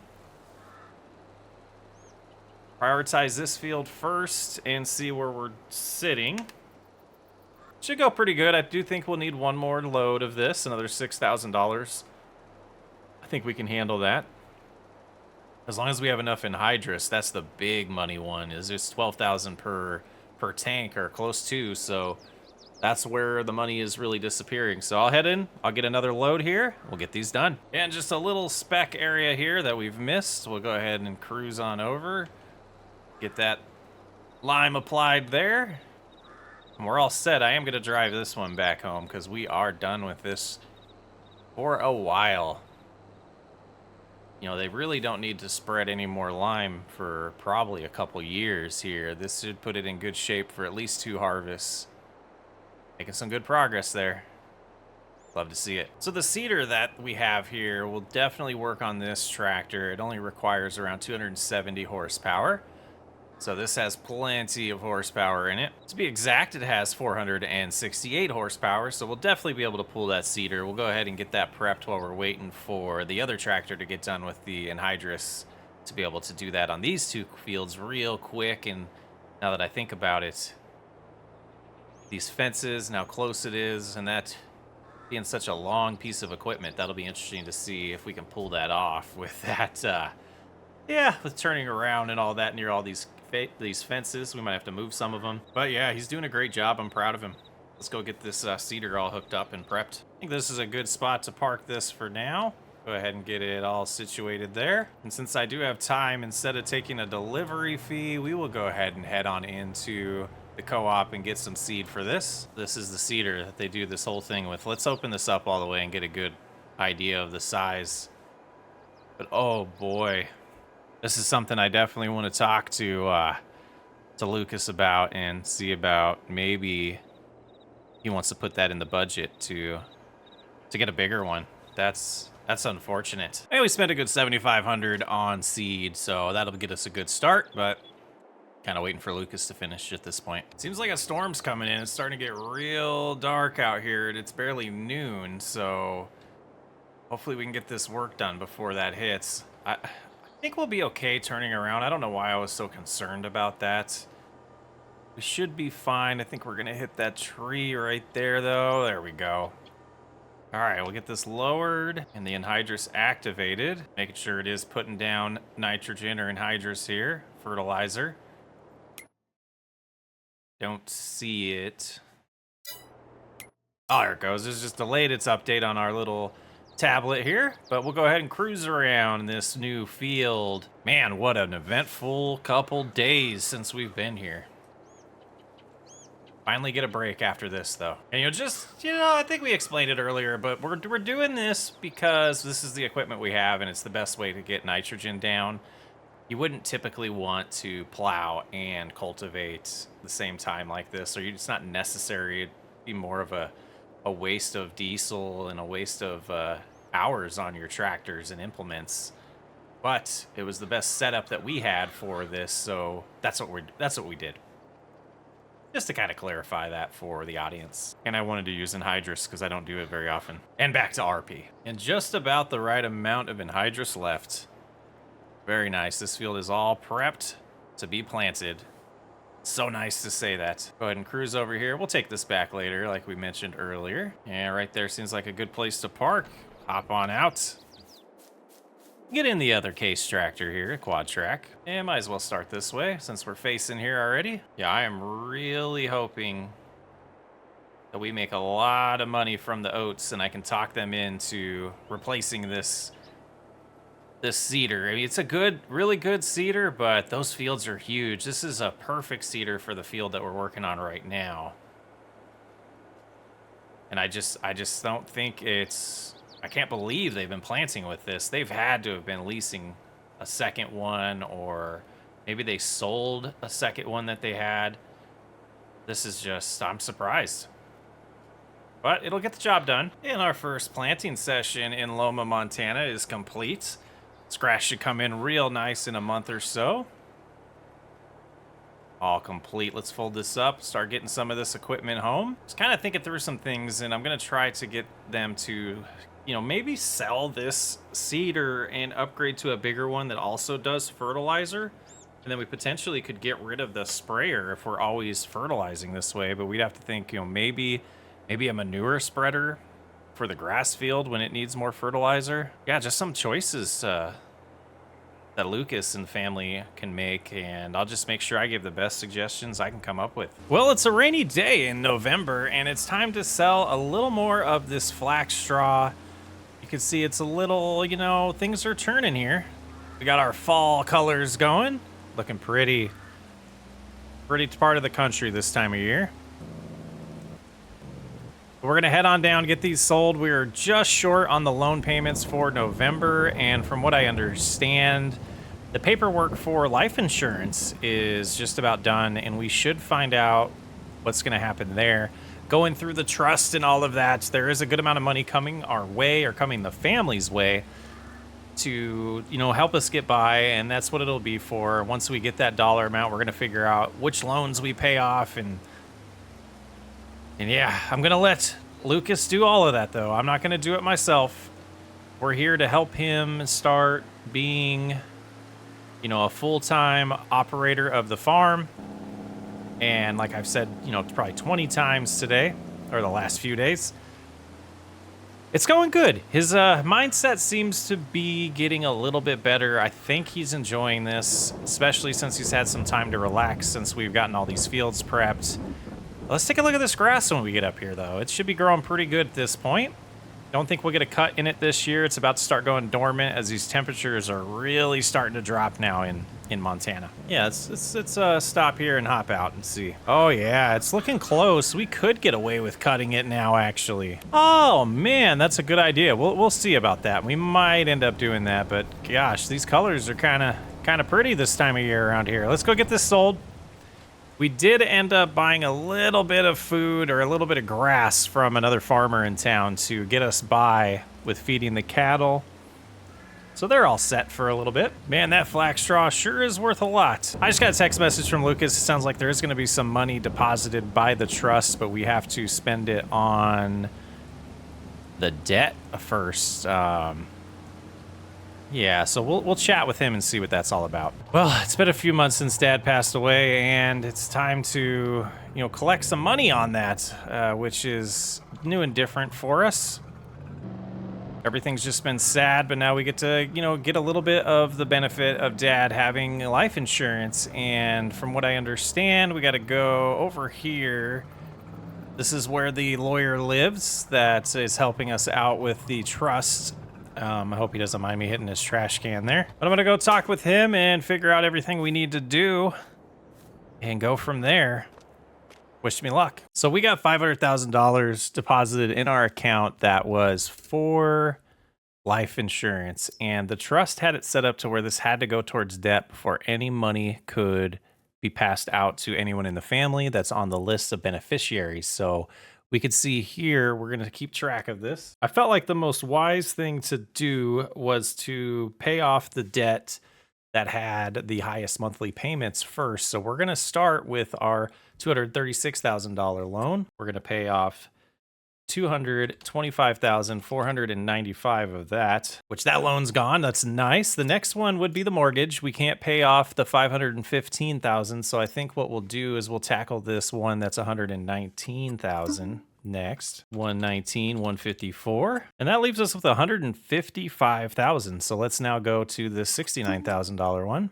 The This is pretty nice. And then we're able to make this $47,748 payment, leaving us with just over $42,000 to pay towards the mortgage. Now, our only debt is $473,000, which seems pretty nice if you ask me. Now, it's been a few months since we've been chatting, and I was really, concerned about whether or not it was in my best interest to take over the farm, if it's something I want to do long term.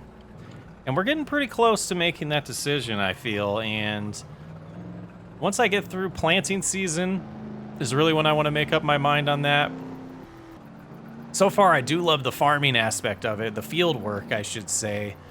I'm just not a big fan of taking care of the animals and having the responsibility of live creatures or alive creatures needing my attention. So I know a lot of farmers have livestock, and maybe I'll do it later on, but I definitely want to start talking with Chris about potentially selling off the cattle and that property. And I'm kind of wondering if we have enough value in that land to get out of debt completely.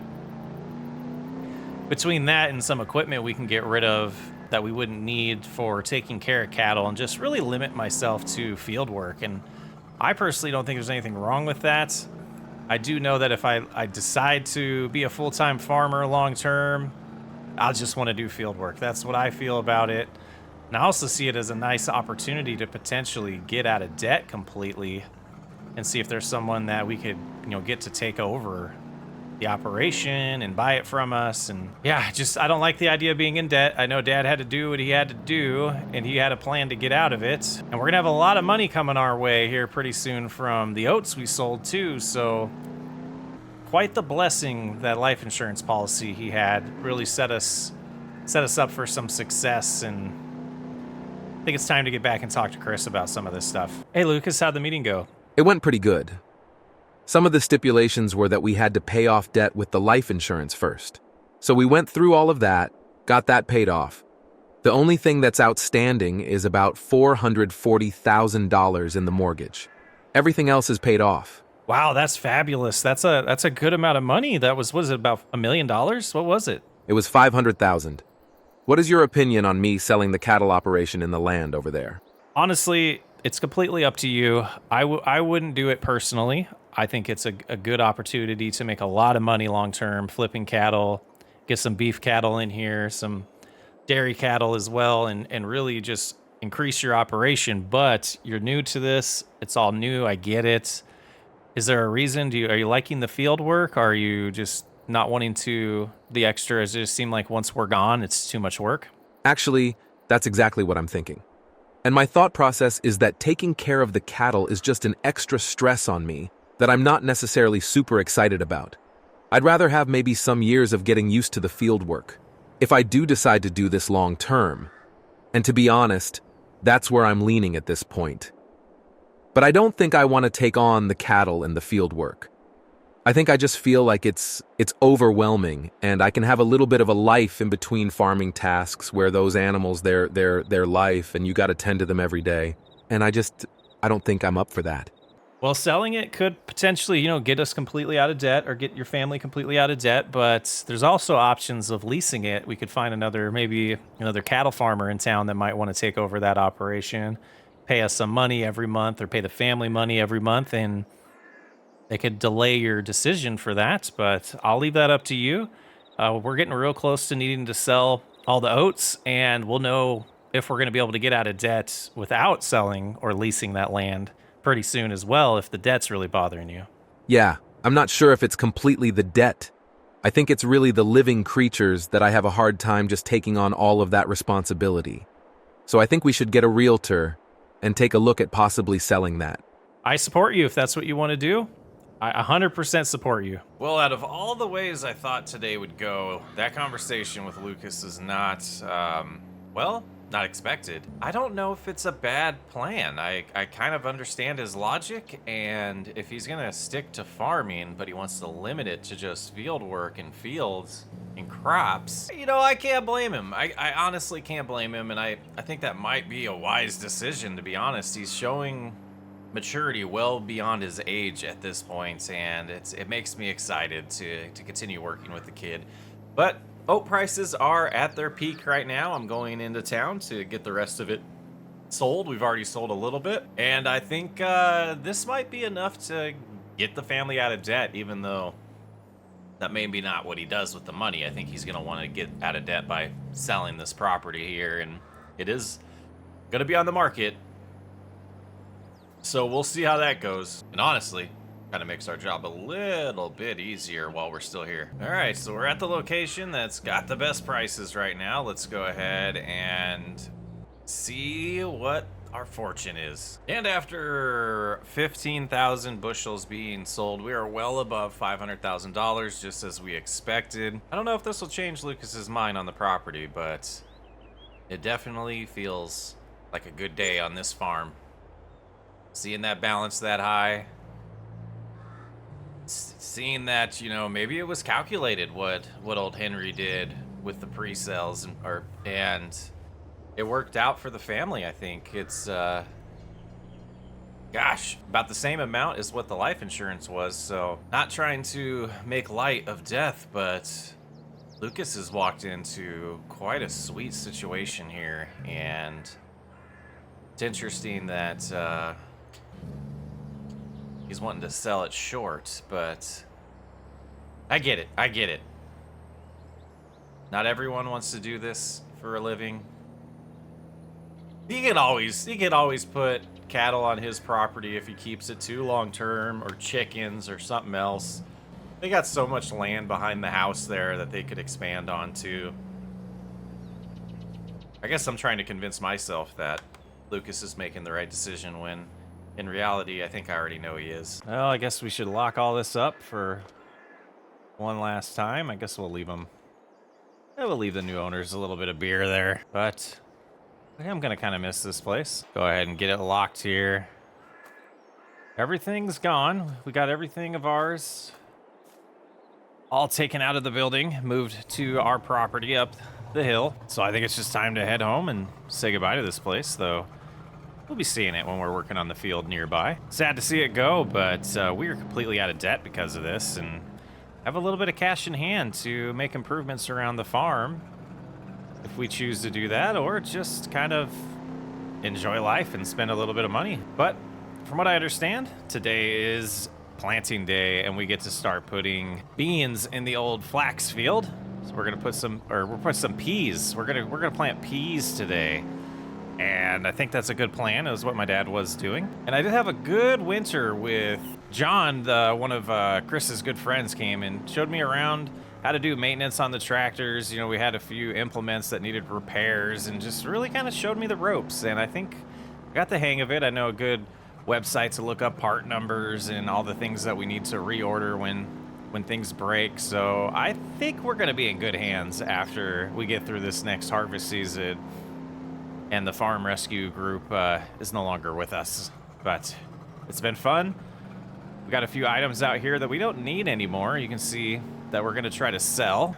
The feed mixer for the cattle feed that we don't need anymore. We got our windrower, our rake here, and the tedder. Just equipment we're not gonna use anymore, so I do have them for sale out here. Well, hopefully someone will come by and sell or buy those things from us. But let's go ahead and get parked here. And I think it's going to be time to potentially upgrade the seeder. We've been having a good debate about that over the winter, and I think Chris is right. I think we should head to the dealership and potentially trade that in for an upgrade. I think what I'll do is pull the semi around, and we'll load up the seeder on here and take it into town and get our new setup. On the other hand, I don't know if this thing is gonna fit on here. Yeah, I don't think that's safe. I think we'll just drive up to the... I think we'll just drive in and get it taken care of that way. Let me shut that diesel off. All right, yeah, let's just drive in. It's not too far to the dealership. And for point of reference, you can see back in the corner there is where we turn to sell the bales usually. And straight in front of us now is the dealership. Quite a drive, and we did talk to them about getting their biggest seeder possible that they can get to us in time to get the peas in the ground because we do need to get them in the ground in April.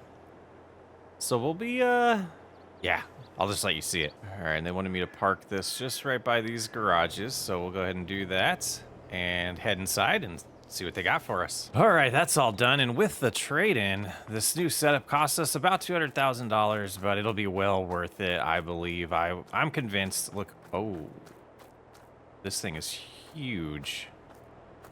The Seed Hawk 6600 here comes with seeds and solid fertilizer already installed in it, or installed. They give us a free full tanks of all that. We had them use pea seeds because that's what we're planting. And boy, this seeder. Wow. 65-foot toolbar. Oh my. All right, let's get home and I think we'll get started on this. I haven't seen Chris yet. I know he went home to visit the family. And we did talk about this, and he was beyond thrilled at my choice of implement that we picked here. This is going to make life real easy on the farm and make our jobs go by a lot faster. And we don't have to do that second application of fertilizer since we'll be doing it while we're planting. Unbelievable. So we're so efficient compared to when I started learning. Well, after a really long, slow drive with this, we are here, and I think we'll start this way. I've gotten in a real habit of doing clockwise around this field, so boy, the width of this machine is impressive. Oh my goodness. All right, I think we got this under control. We lower that, turn it on, and it should start planting. Putting some seeds in the ground. Let's go ahead and let's double check that.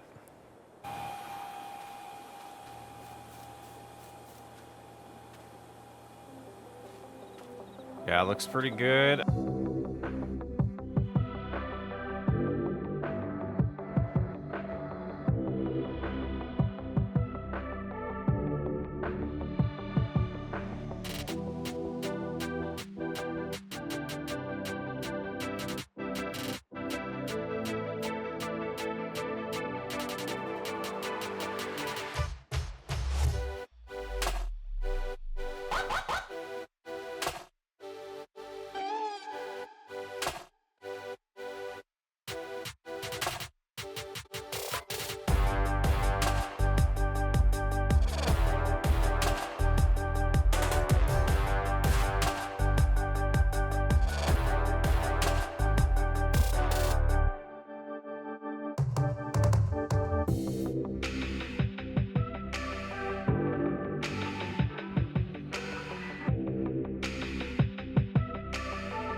Well, we are out of seed.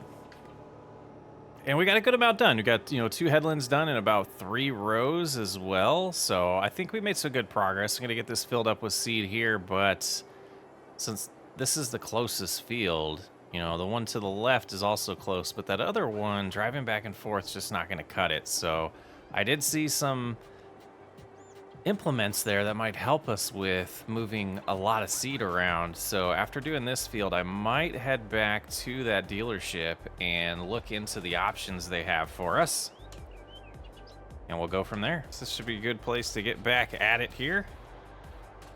It's lowered, turn back on, lock in, and away we go. Well, this field is all done. We had to spend about $7,000 on seed, so that's pretty good though, but we got it all prepped, and we'll have, Chris inspect it when he gets back. But I think I am gonna go head to the dealership and see about that seed implement that I saw there. I think they called it like seed mover or, gosh, I don't know. I'll see exactly what it's called and I'll show you guys when we get there. We're gonna park this pretty close to the workshop here so I can get it sprayed off and cleaned for getting it ready for flax. We got to get that emptied, all the pea seeds out of here and get that replaced with the order of flax seeds that we do have coming. But let's go ahead and head over here. Where is the JCB at? I think I know where it is. It's in the shop. I was just doing maintenance on it. Here it is. This is what we're going to take to town with us, 40 miles an hour. And we can pull that implement we're buying. I think it's one that actually would work on the old truck, but I don't know. I feel safe in this tractor. I like this JCB. I don't get a chance to drive it a lot, especially now that we don't have the cattle. We're not feeding them. Did get a couple calls on people that are interested in these implements, so we'll see if we get those sold here soon. All right, we've arrived. We'll go take a look at their catalog and see exactly what that implement was called here. And we have some flaxseed here that is in this. Well, let's get out and show you guys. It's called the Seed Runner. The Seed Runner 3755 Extra Large, or XL. And this is, we're going to be able to bring this to the farm. Pipe out. Oh, okay. So yeah, we move the pipe like that. And then you put that over, you know, the seeder, and we can fill it up. And then do that. We close the pipe. Works out pretty sweet. Besides the fact that it's clipping with my tractor.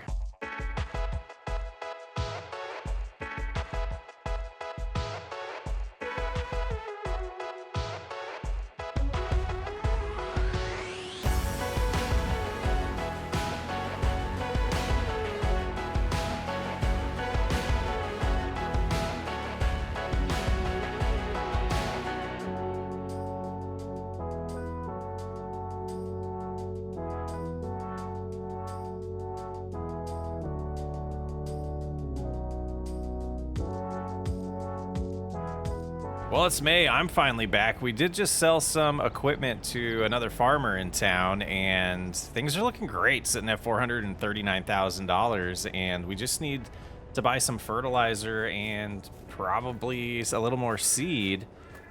But boy, we weren't even here, and we got a field planted. This is promising. This is very promising. So you can see the peas here looking real nice. Coming in good. Fertilization looks good. I don't believe that we're going to need to do any weed spraying on it since we tilled up the ground so much this year. Let's go see what good old Lucas is up to. I do know he bought a pretty cool implement over here, the Seed Runner, and they're going to need that pretty soon. But I was just going to kind of be nosy over here since I'm finally back, and we're going to help with the rest of planting here. But only one implement, so we will have someone run the Seed Runner. And Lucas is definitely wanting to do all this work himself. Let's see if we can find him on the field. Oh, there we go. We got a nice silhouette of it in the background there. I believe he bought the Seed Hawk, which is an amazing implement and perfect for this size of a field. Or basically pretty much all three of these fields are pretty huge. So yeah, let's cruise around, see if we can get a closer look. Boy, it looks like he's making good progress though. That's only 2 headlands worth on that implement. That's some quite the width there. He's outrunning us. He's outrunning us. We should have gone the other way. Finally catching up here. We're going 46 miles an hour. Yeah. Look at that thing in action. That is gorgeous. Huge piece of equipment there, or a couple pieces. Great job, Lucas. Yeah, that's pretty solid work. I love it. All right, let's get this gator put away, and then we will hop in the JCB. I know they're going to need seed here pretty soon. All right, it's got that put away. Close the garage.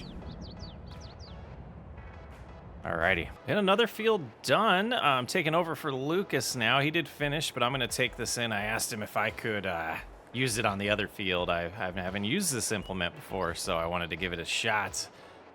I do have a good friend in Iowa that owns one of these that runs a whiskey farm, but yeah, I meant to visit him and check it out. I love this implement. So let's go ahead and about right there should be good, and then we'll jump in the Seed Runner here, and we should be able to fill this on up. That should do it. We'll have to follow. We'll get this sent down to the field. I don't know if we're going to need it on the next field or not.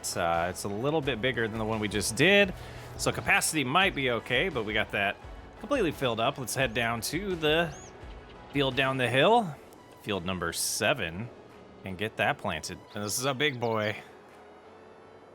Exciting. One last field to plant.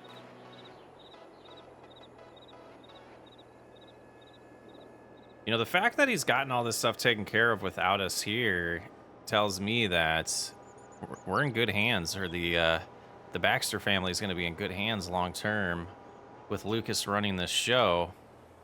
And I think he's going to stick to it. I know the selling of the cattle farm, or the feed lots, it was a little sad to me. I would like to have seen him take that on, and at least attempt to take that on, but he chose not to.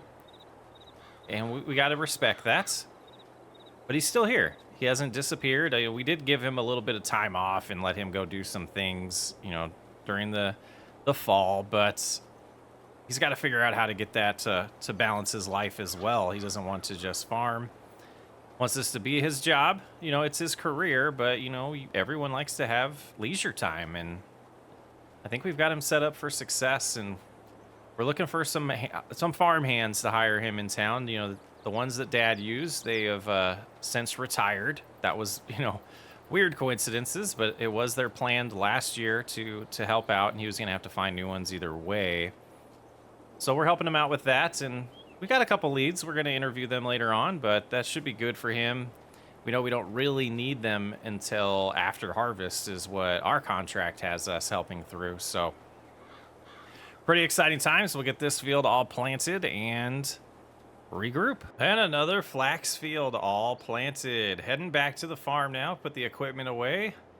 And the way we've treated these fields is just kind of enjoy the summer. Summer's coming real quick. You know, we get the rest of spring here and then a little bit of summer, and then these crops will be ready to harvest. But without that cattle feed lot, we don't have a whole lot to do between now and that time. So I will probably be heading back home to, you know, take care of my own farm and be with the family, and we'll come back when it's time to harvest, and I'm sure Lucas will be ready for that. Oh man, it's August. What a long drive it was to get back here. We got everything prepped though. You can see when we get up there, wait till you see it. We got the semi here. Engine's all ready to get out on the field. We're gonna harvest some peas today. We got the combines ready. Both harvesters are ready. And we got the grain cart. Go ahead and get the grain cart out of the way so we can work on moving these combines around. But we'll just park right here for now. I want to create a little area that we can park the semi so that it's not blocking the road for too long. So I'm going to go ahead and jump in one of the harvesters here. Hop up here. Pretty tall. Go ahead and get it unfolded and prepped here. Yeah, look at these peas. Before we get started, let's go look at it. We haven't done this before. These big old leaves on here. Man, pretty interested that this header is going to work on that. Pretty nice. All right, let's get back in here. Lower the header. Go ahead and turn it on. And we'll go ahead and do a little section here. And we will not get any straw from this crop type, which is, you know, unfortunate, but we'll do that here. Let's see, let's look behind us. Let's go a little farther. Getting almost 150 bushels an acre. Pretty good. We'll go all the way to this entrance of the house. That'll be a good location to create. Just a nice visual there. Go ahead and lift the header. We're gonna loop around and we're gonna do the same thing another row in. And that should give us plenty of room to drive and take, you know, no one checks the mail here anyway, so don't worry about that mailbox. So we'll go ahead and loop around here. And so the setup we're gonna have for today's harvest is I'm gonna run the cart. We're gonna have Lucas and Bobby running the combines, and Ken will help me with the semi. So it'll be pretty good. We still need to figure out, well, I guess we don't. I guess Lucas needs to figure out his farm hands moving forward after we're gone. But yeah, I guess that's not my problem. All right, that should be pretty good. Go ahead and leave that there for now. Yeah, this should be plenty of space. And we'll get the headlands done pretty fast, so there'll be even more. Well, we'll go ahead and grab the semi next. I'll get that in a good spot. Hop up here, get in. There we go. Now we're not blocking the road at all. And just to get this off the road, we'll back this up and put it over there as well. Oh, these ladders are nice. They're so nice. All right, we should be able to just back in like that and turn around. Oh, we're so close.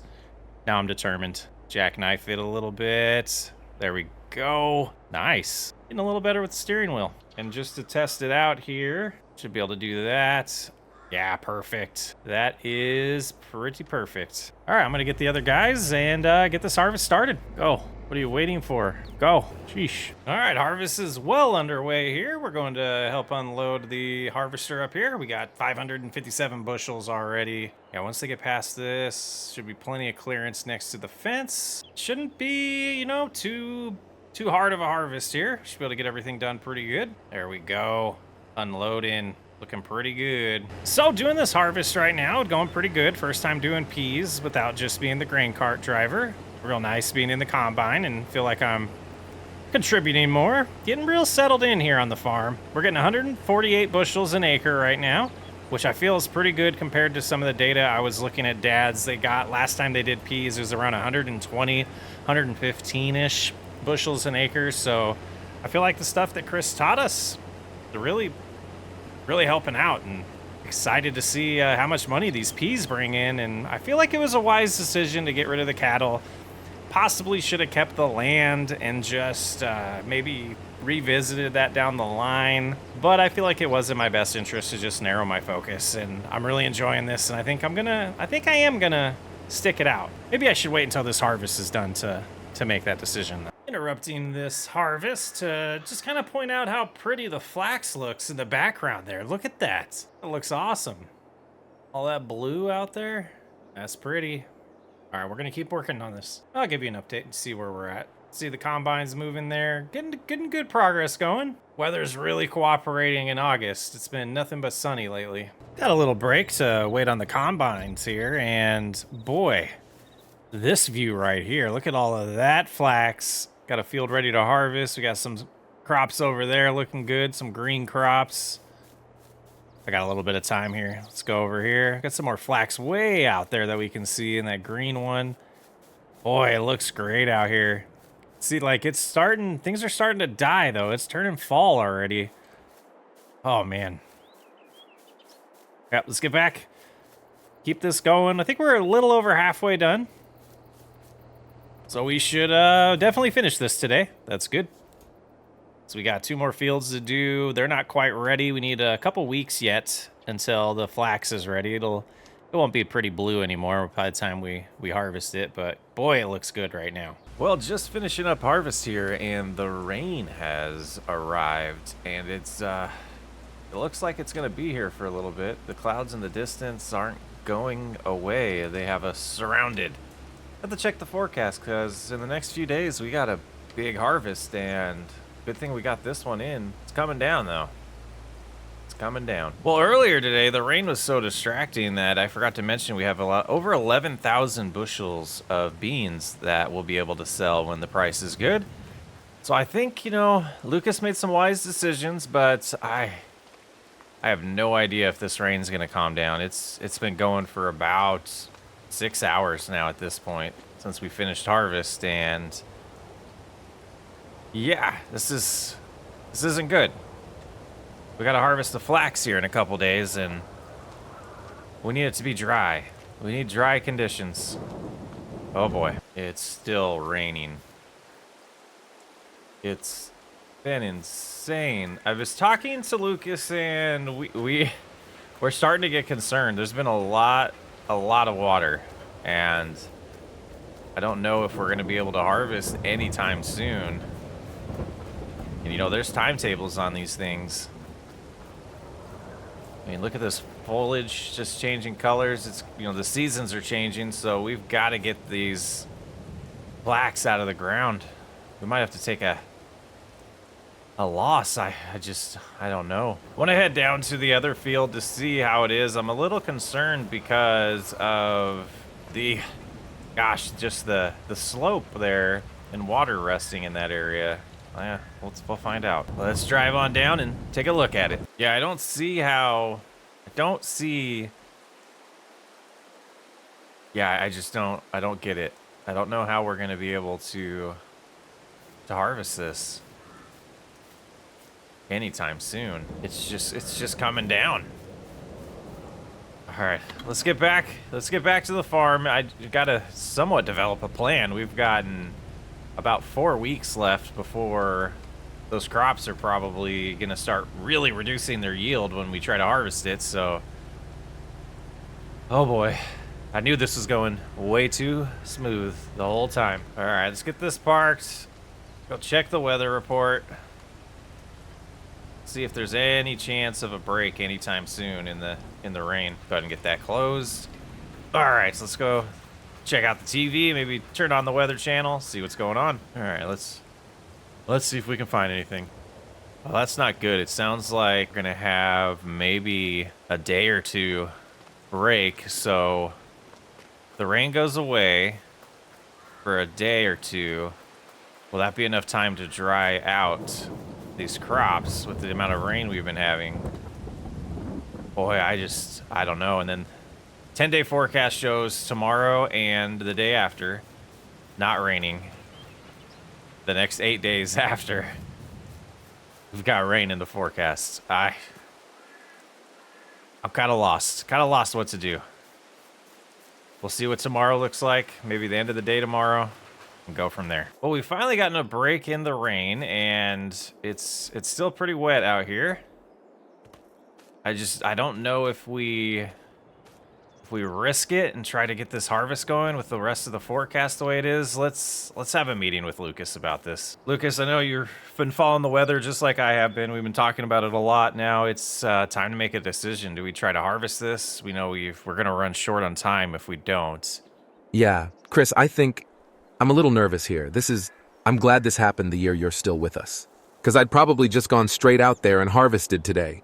What are we waiting for? Well, we don't want the combines to get stuck in the mud. We want to make sure the crop's nice and dry so it doesn't get stuck in the header of the combine and get stuck in there as it works its way to the tank. So there's a little risk. If it's too thick out there, we could get the combine stuck. We could also, really damage the equipment.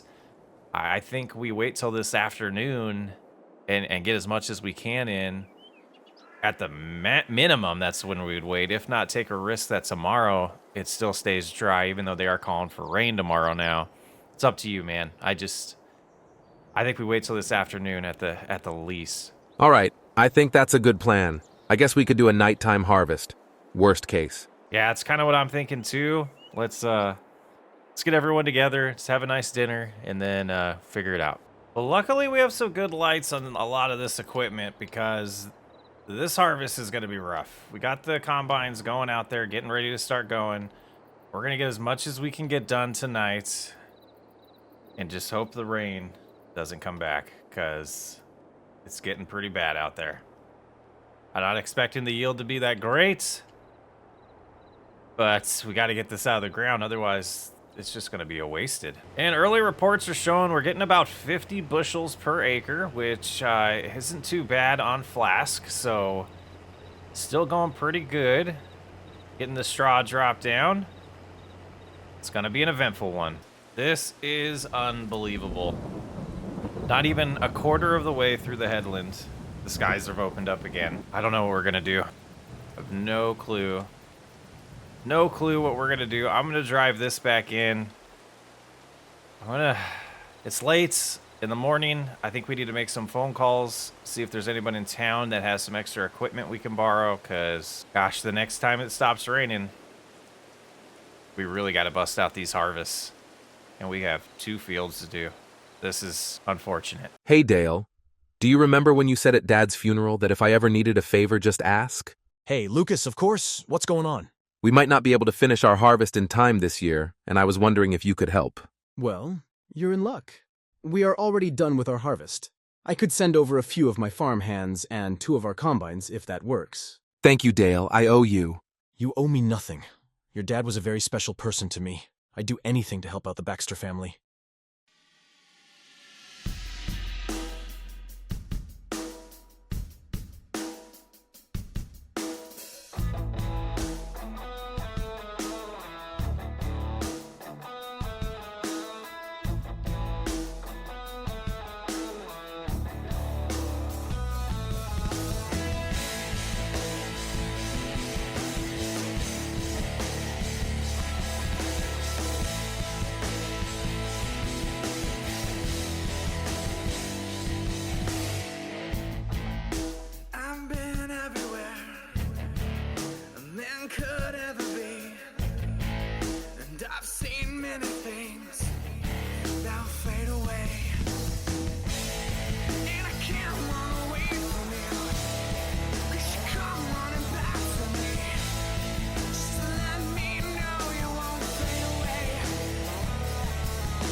Just like things, they will fade away.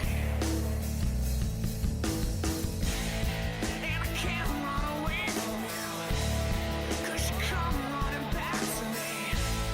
Just let me know you won't fade away. You won't fade away. Oh, you're the one I'll ever love. I said, oh, you're the one that's good enough. I gotta believe, Lord, I gotta believe.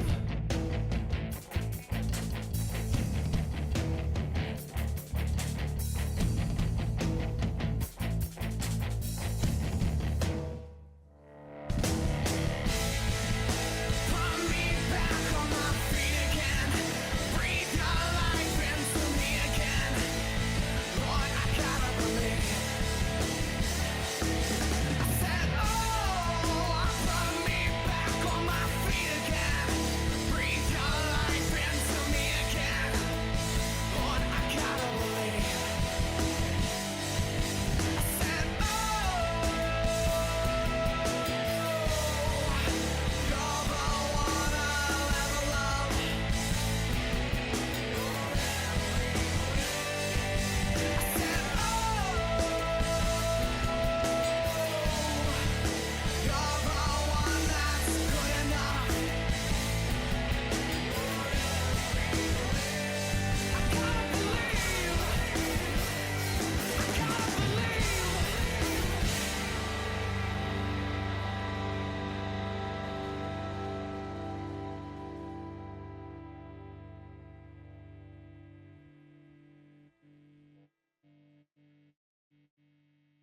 Well, Chris has been gone for a few months and it's time to sell the flax. We got 9,000 bushels with it. Let's go ahead and get under here and see about getting this sold and see what kind of money we made. Well, on the first batch, we got $700,000. Let's see what we get for the rest. I'm liking this farming stuff. It's turning out pretty good. Dad set me up for success and Chris showed me the way. This is ridiculous. I gotta figure out what I'm gonna do with all this money. And after selling all of that, we're at $1.6 million. I'm gonna go back. I got some ideas of what I want to spend the money on, but it's gonna take some time to get that done.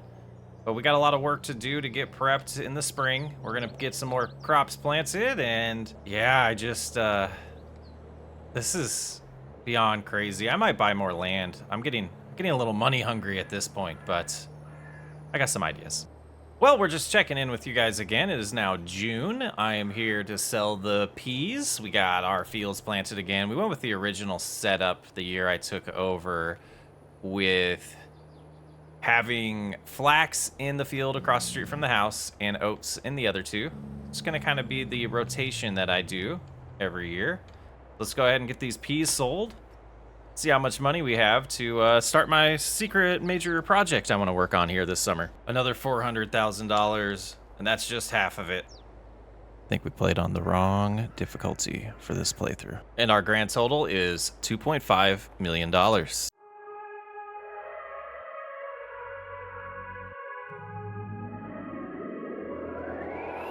other night, saw you glance your everlasting light. Met your eyes, razor sharp, cut right through the crowd. I don't even want to know your name. I just wanna keep you to myself. Stay with me or leave me be. I want you all too bad. We're strangers in the night.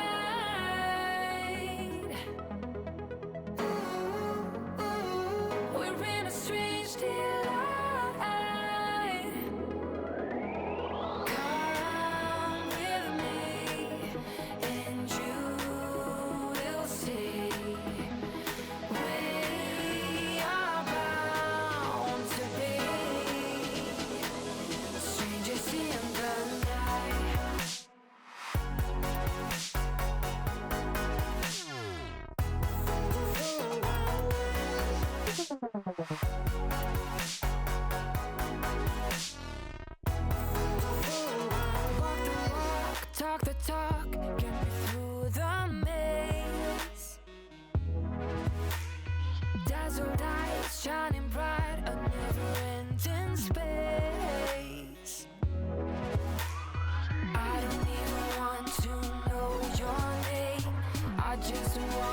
keep you to myself. Stay with me or leave me be. I want you all too bad.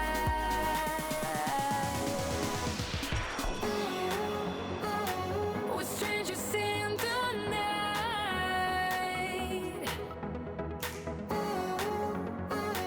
We're in a strange delight.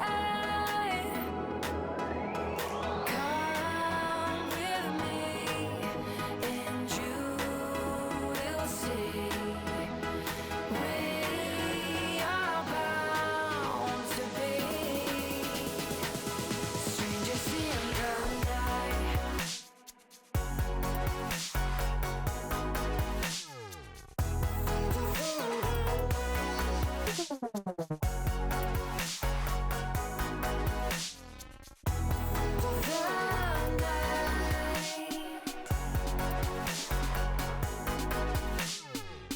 Strangers in the night.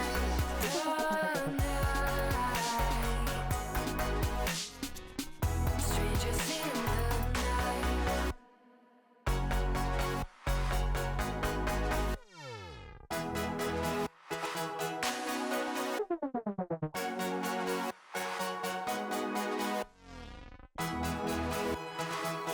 So it's been a few years and we've gotten a lot of changes around the farm.